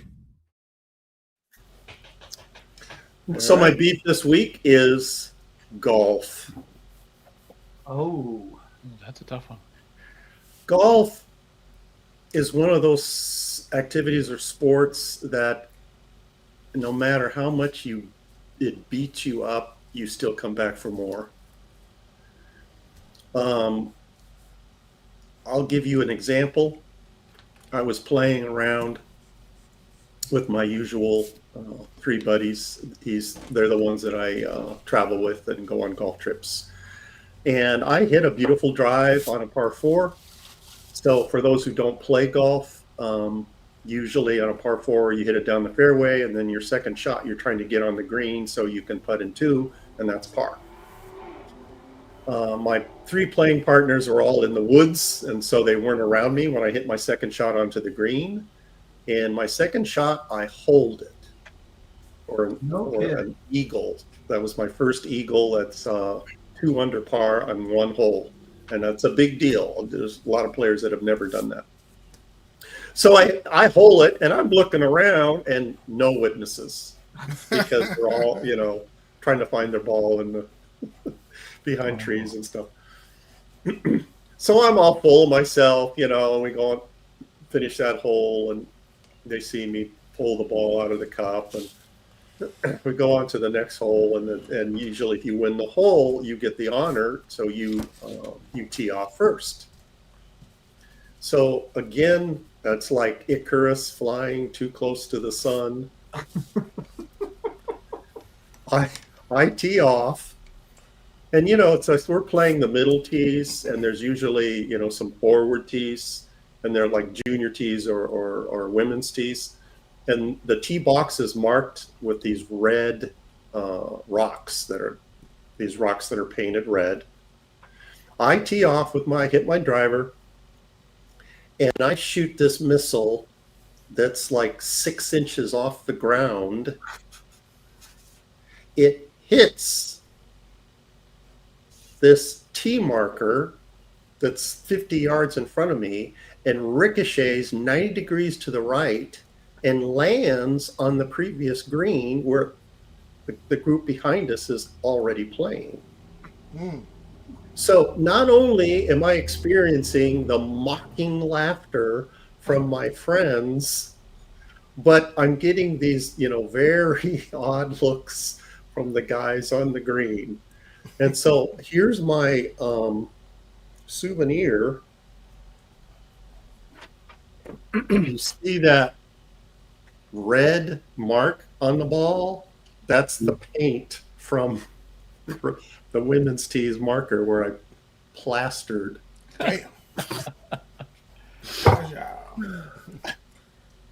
So my playing partners want me to go on a golf trip next week, and I'm having second thoughts. You got to redeem yourself. I can't take it. So yeah, it's my greatest day and my worst day, back-to-back holes. Yeah, I was going to say all within minutes of each other.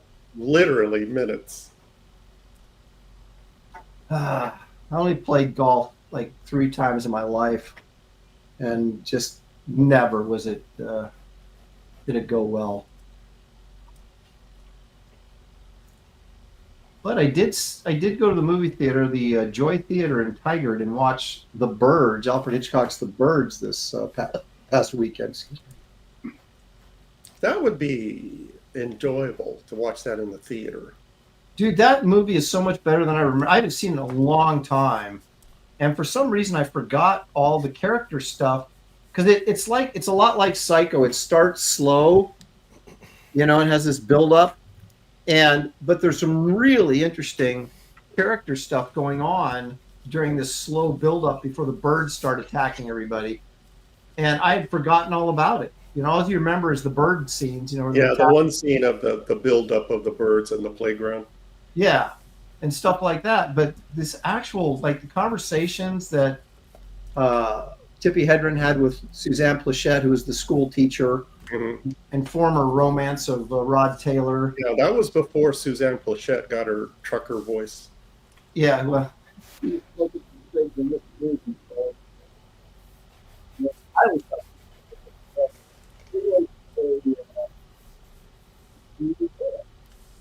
David, your mic is all jacked up. Yeah, I just noticed.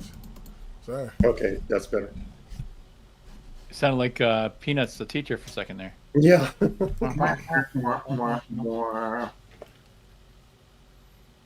You were saying, sorry. John Beatty says, when someone says partner, I raise an eyebrow or two. Uh-oh. Not that kind of partner, John.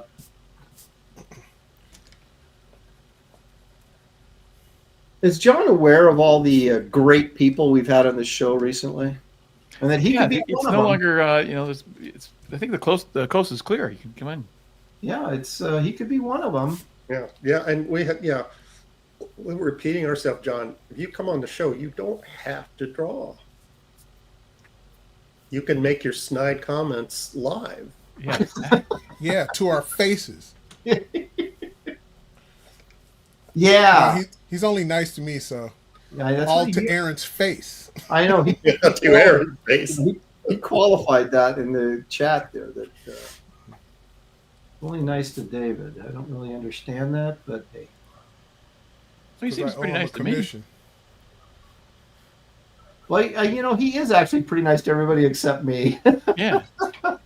That's true. Brooding Viking says, my club went further than the ball off the side of a cliff on a Oh. northern Georgia course. Golf is not for me.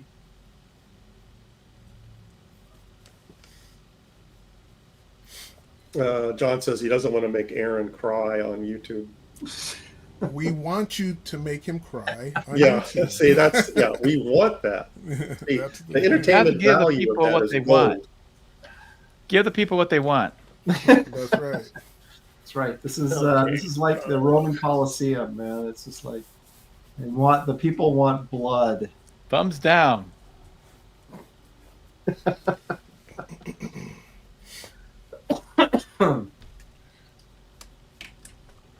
I don't know how much of this I'm not sure how much like close to finished pencils this needs to be. Dan?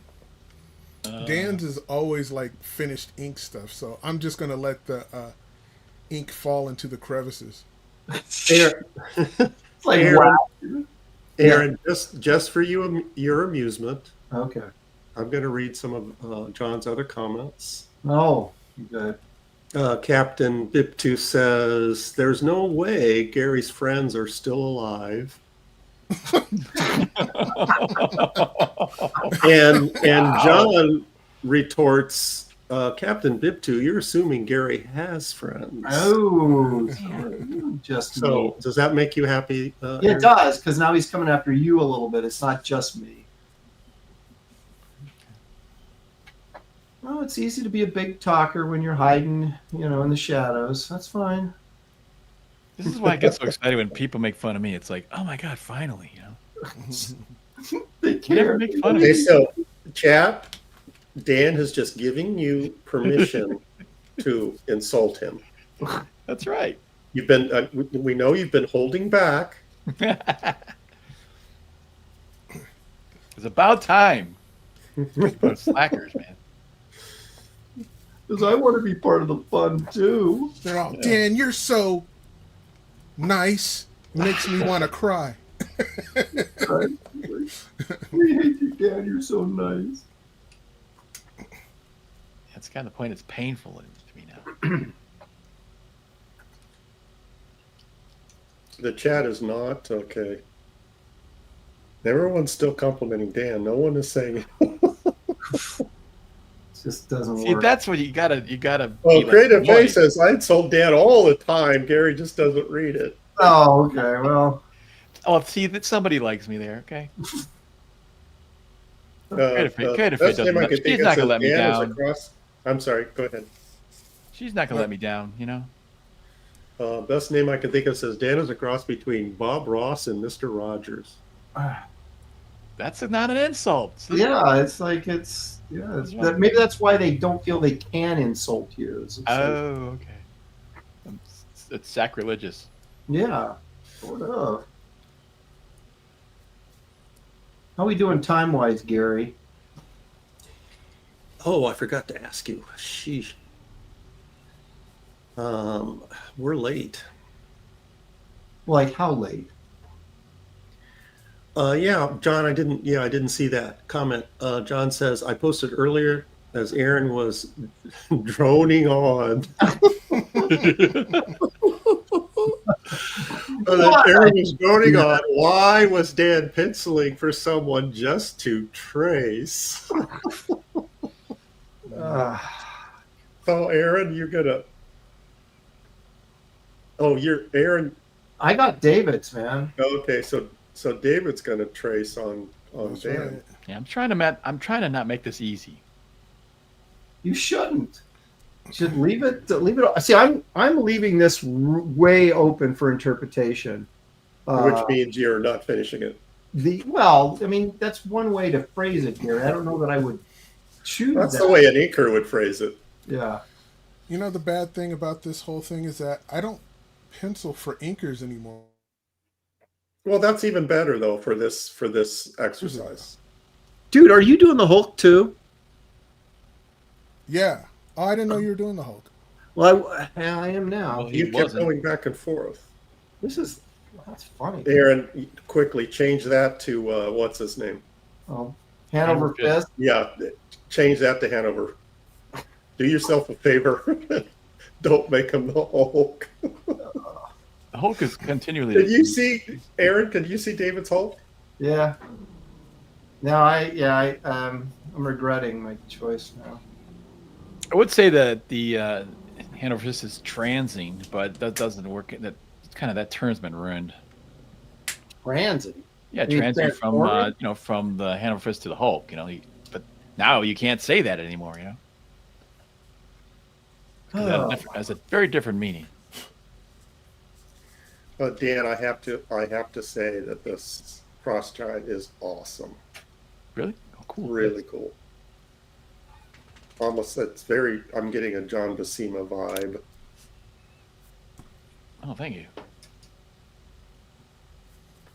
Oh, I get to use my emergency.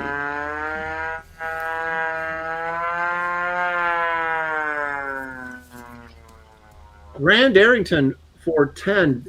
Doesn't inkers prefer for the penciler to be looser? Okay, let me try that again. Rand for $10. Don't the inkers prefer for the penciler to be looser? Sometimes not. Depends on the inker. Yeah. Someone like Rudy Nebres probably prefers looser inks. I know Tom Palmer does, or did. I prefer tight pencils. Well, it depends on what you're doing, right? I mean, if you fancy yourself a finisher, then you're going to want more leeway to kind of do what you want to do. If you're consider yourself, An artiste, not a finisher, but I don't know. I mean, a legitimate. John says gives us room to move around. yeah, it depends if you just want to ink what's, try to stay true to the pencils. Let's put it that way, or you want to bring a little something to the table. I mean, that's all sort of. I prefer tight pencils because I want to see the penciler shine, and that's one of the reasons why I like inking is working with different pencil artists, because if the pencils are loose, you're going to get more of me, and I get tired of, I want to see what the penciler is doing. Well, I would think from an inker's standpoint that would be part of the appeal. What you just said is like the opportunity to work with different guys, and Right. you're getting some of that artwork back. Right. I.e. Paul Ryan. Yes.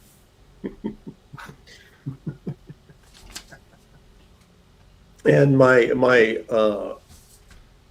emergency siren sounds like, who's saying it? Somebody sounds like a cow. J.P. Roca? Is it not cow sounds? It's a plane diving. Yeah, I thought it sounded No, like it sounds like a cow because I have to keep it low. I can't let the sound loose because it's very loud, and so The neighbors might be a little. it'll shut the broadcast down if I really cranked it. If this would have been a real emergency. Yeah, exactly. Yeah, Gray Fay also says Dan does win this round.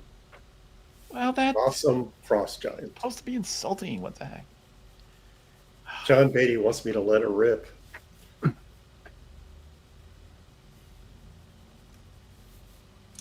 Well, There's also like a muffled device on it that I've not unleashed yet. And plus, I haven't really started cranking it. Speaking of Beatty, one of the interesting things I think is him inking Kelly Jones, Yes.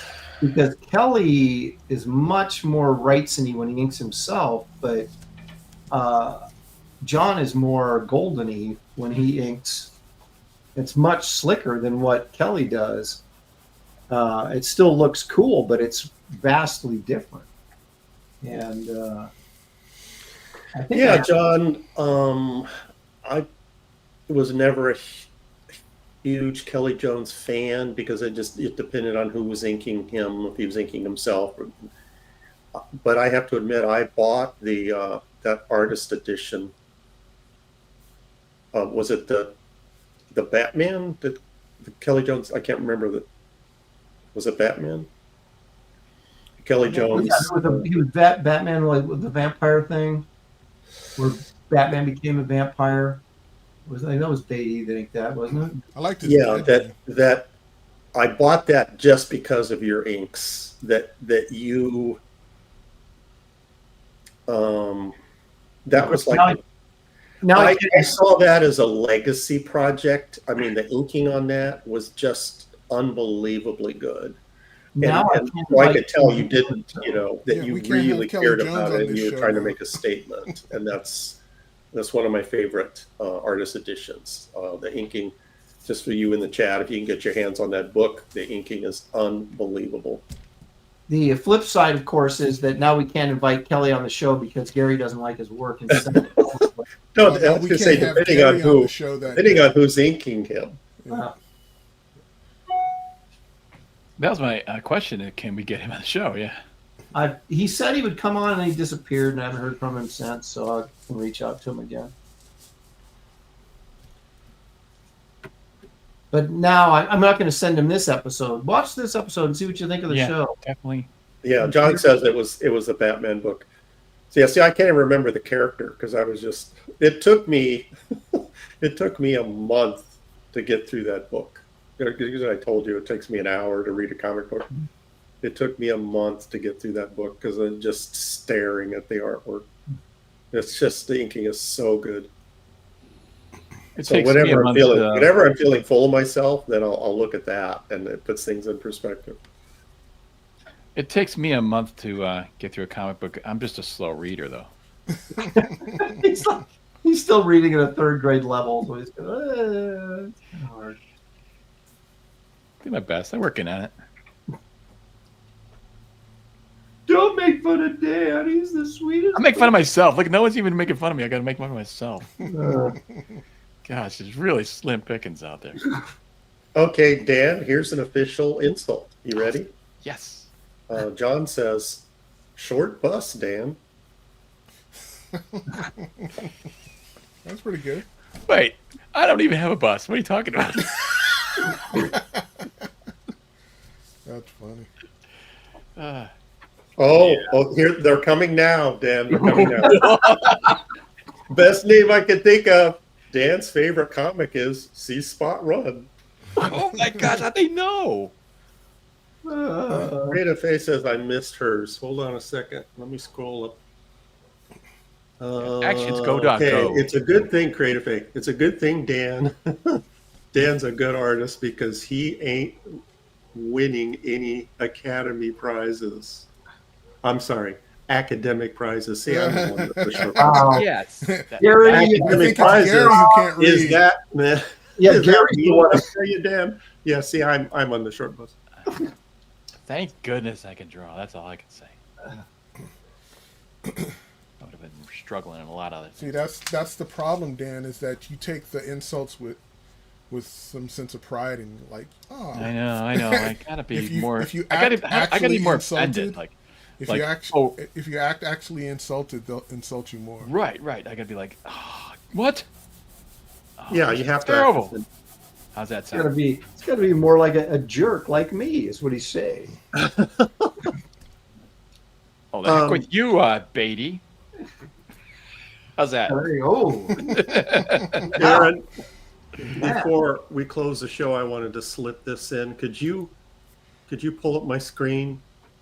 This is you'll appreciate this sign. It's lacking punctuation. All right. Well, give it to me here so I can actually. I have to pull it up. Sorry. Give it to me, well. Come on, Aaron. Okay. There it is. Okay. So depending on the punctuation,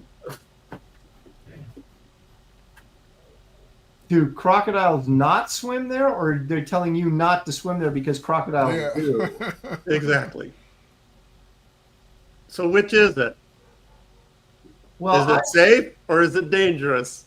I would think, I'm just guessing here, that they probably wouldn't post a sign if there weren't crocodiles there. That would be a given, right? Well, maybe it's a crocodile-rich area, and that's the one, pond or whatever that's crocodile-free. Might be onto something there. I hadn't thought of that. Oh my gosh, it's 22 minutes after 4. We're going to wrap this up in 5 minutes, you guys. So I'm done, I think. Katie says, I can't insult Dan. I can't even insult David and Gary. I mean, they're all sweethearts. Wait a minute. Who's not included? That's right. Dan, there's right. David, there's Gary, and then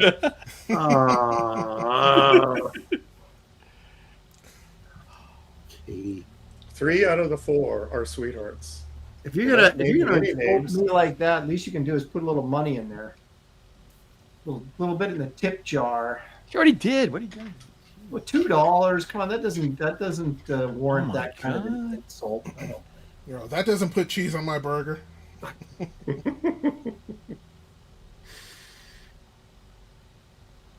And owe me a haircut, except I don't have any hair to cut, so I can't cash in there. Yeah, I really should pay money to insult you. Then you really clean up. That's right. That's Well, that's what the super chats are for. right. That's what super chats are Because for. it guaranteed that Aaron is reading his own insult. That's right. All right. Well, we do have a little bit of time to clean these up a bit before we send them off to our counter. That's true. You don't actually have to finish them. Yeah, mine's just a layout. Are you gonna pencil over that? Tighten it up? Yep. Edit. I don't know, Matt. Leave it loose because I can. I'll just go and do whatever I want on it anyway. So Oh, it's going to still be loose, but there's things I just absolutely don't want in the piece. I just Rand don't feel like Arrington erasing it is affirming the insult bit about the super chats. He gets it.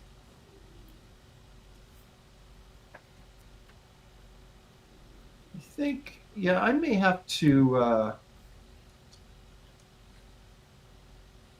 may have to mess with this just a little bit more before I send it to Dan. I take that back, Aaron. That is a respectable Hulk. Oh, thank you. I did work on the series. the although, respectable Hulk. did work on the series a little bit, but Okay, mine's a done deal. are you you calling it good, Dan? Yeah, move my camera back. All right.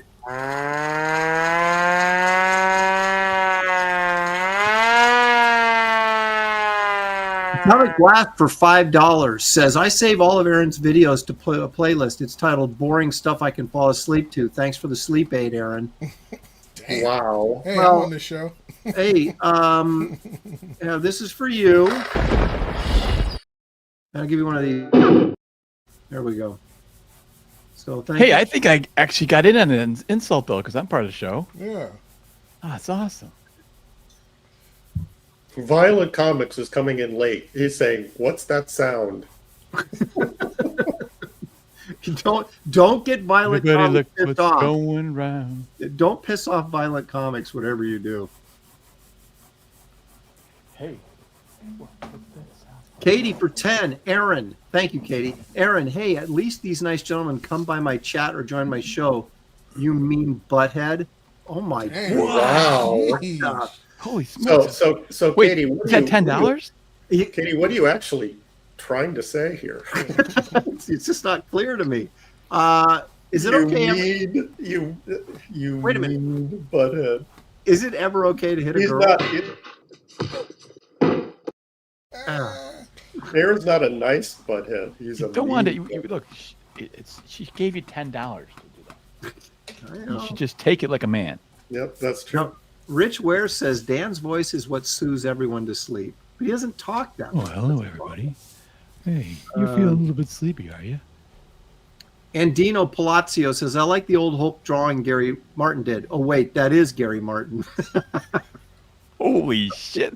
Salam. Did he pay for that insult, though? Done. Did he pay to insult Gary like that? No, see, Aaron will read it. Yeah. $5 from Leg Kick. Thank you, Leg Kick. Leg Kick's here because Leg Kick is almost always here. Did any of you get Kelly Jones' Dracula graphic novel? The second one is done. The first is really great. I recommend. Those were Kickstarters, I think, weren't they? No, I have not. I've not seen it. I saw the advertisement, but not the book.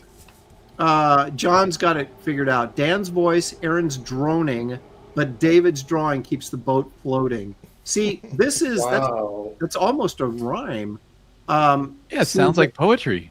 It's clear that John is owed a commission from David. Yeah.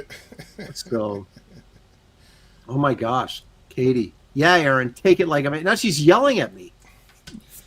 Yep. See, I told you, you got to Yeah. man up. Katie, I'm guessing that's not the first time you've used that phrase. What, to me or to somebody else? No. Take it like a man. Oh my Damn. god. Oh my goodness. Hey, Katie's pretty tough, man. She's a lot tougher than a lot of guys out there. I wouldn't. Don't want to mess with Katie. She's got $2,000 worth of shears, and she will use them. That's right. Yeah, that's. Better watch she it. she did not get them from France. She's gonna give you a bad haircut if you. All right, we're going to take a look at what we've done. So this is heading out to Dan Lawless to see what he can do with it. All right, let me Look see. at the size of Let me those see. lids. Yep. Oh, I love it. Oh, that's gonna be Yeah, fun. me too. Got to clean it up a little bit, but I'm not going to get it too clean. Get those toes right for me, though. I don't know what. I know. Well, I'm going to finish the feet. Don't worry, I'll finish the Okay. feet. But there Man, you that's are. gonna be fun, man. So we shall see what Dan Lawless does to this. And, we should probably finish all these and like do a special auction for the, the traded pieces. Be a good time. Sounds good. That hand, a fist, is really cool, man. Thank you. All right, let's see. David also, and we didn't know this was going to happen, but he did a Hulk as well. Ooh, man, that's cool too. The dynamics and the speed Dynamics. lines. I got to get out my ruler and do those speed lines. Ugh. But I So like you're what I'm already doing. thinking about how you're going to ink this. Yeah, no, I know exactly what I'm going to do. He's not going to like it, but I'm going to do it. I was thinking of like, I'll do a Doctor Doom, and his foot is on the Thing's head or something like that, Oh. or the Flash, and then I did the Hulk, and I didn't know what I was going to do. This That's is a awesome. great. I mean, obviously, David's like Yeah. his dynamics are just freaking like Yeah. it's like amazing. Yeah, Yeah. David, I'd like to see you imitate this pose. One day, maybe when I was younger, I could have done Yeah, I know. Okay, I just want to point out a couple things. Katie did this. She says, "Great job, Aaron," and then look at this. Wow, David! Oh, see, I thought it was a good compliment until. Yeah, then yeah, Second. and Beatty's yelling too. Aaron,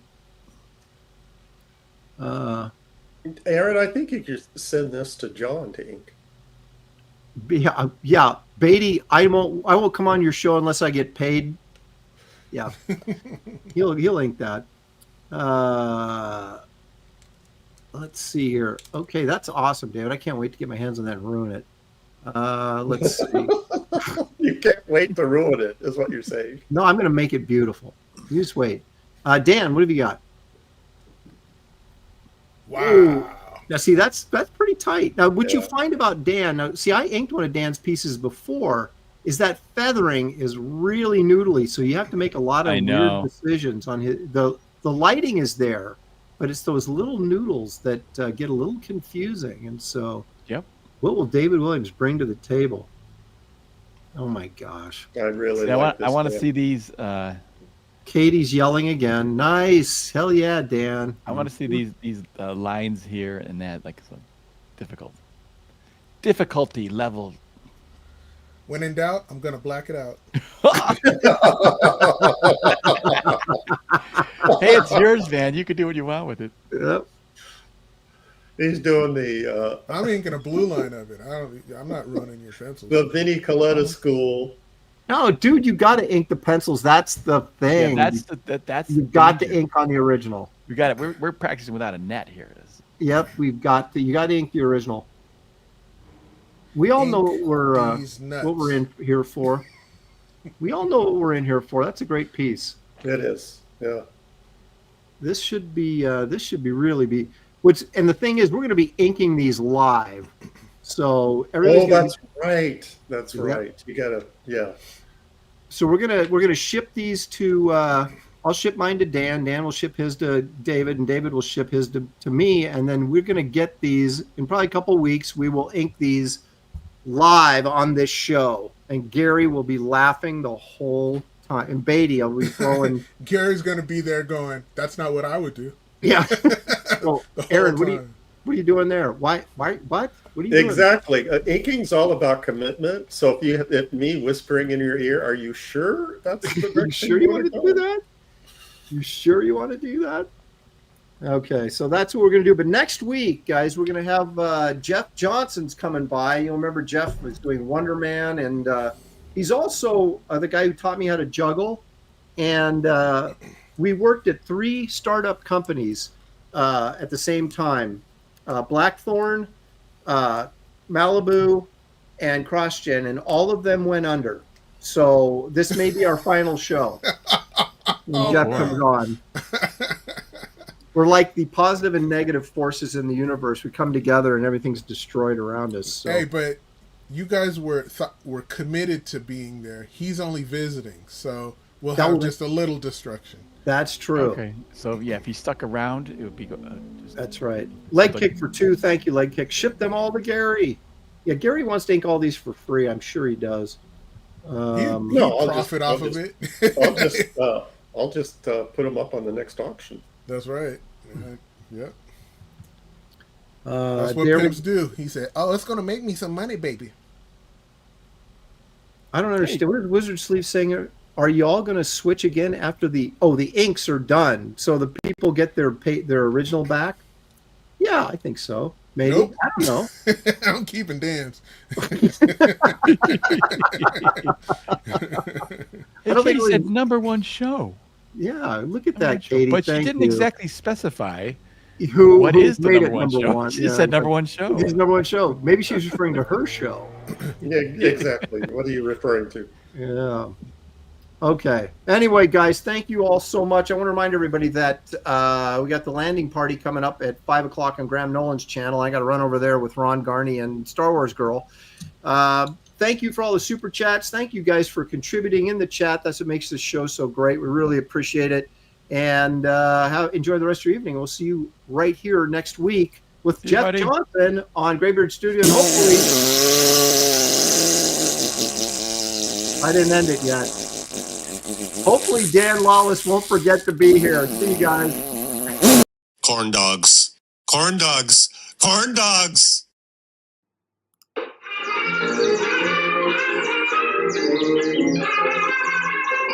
Thank you.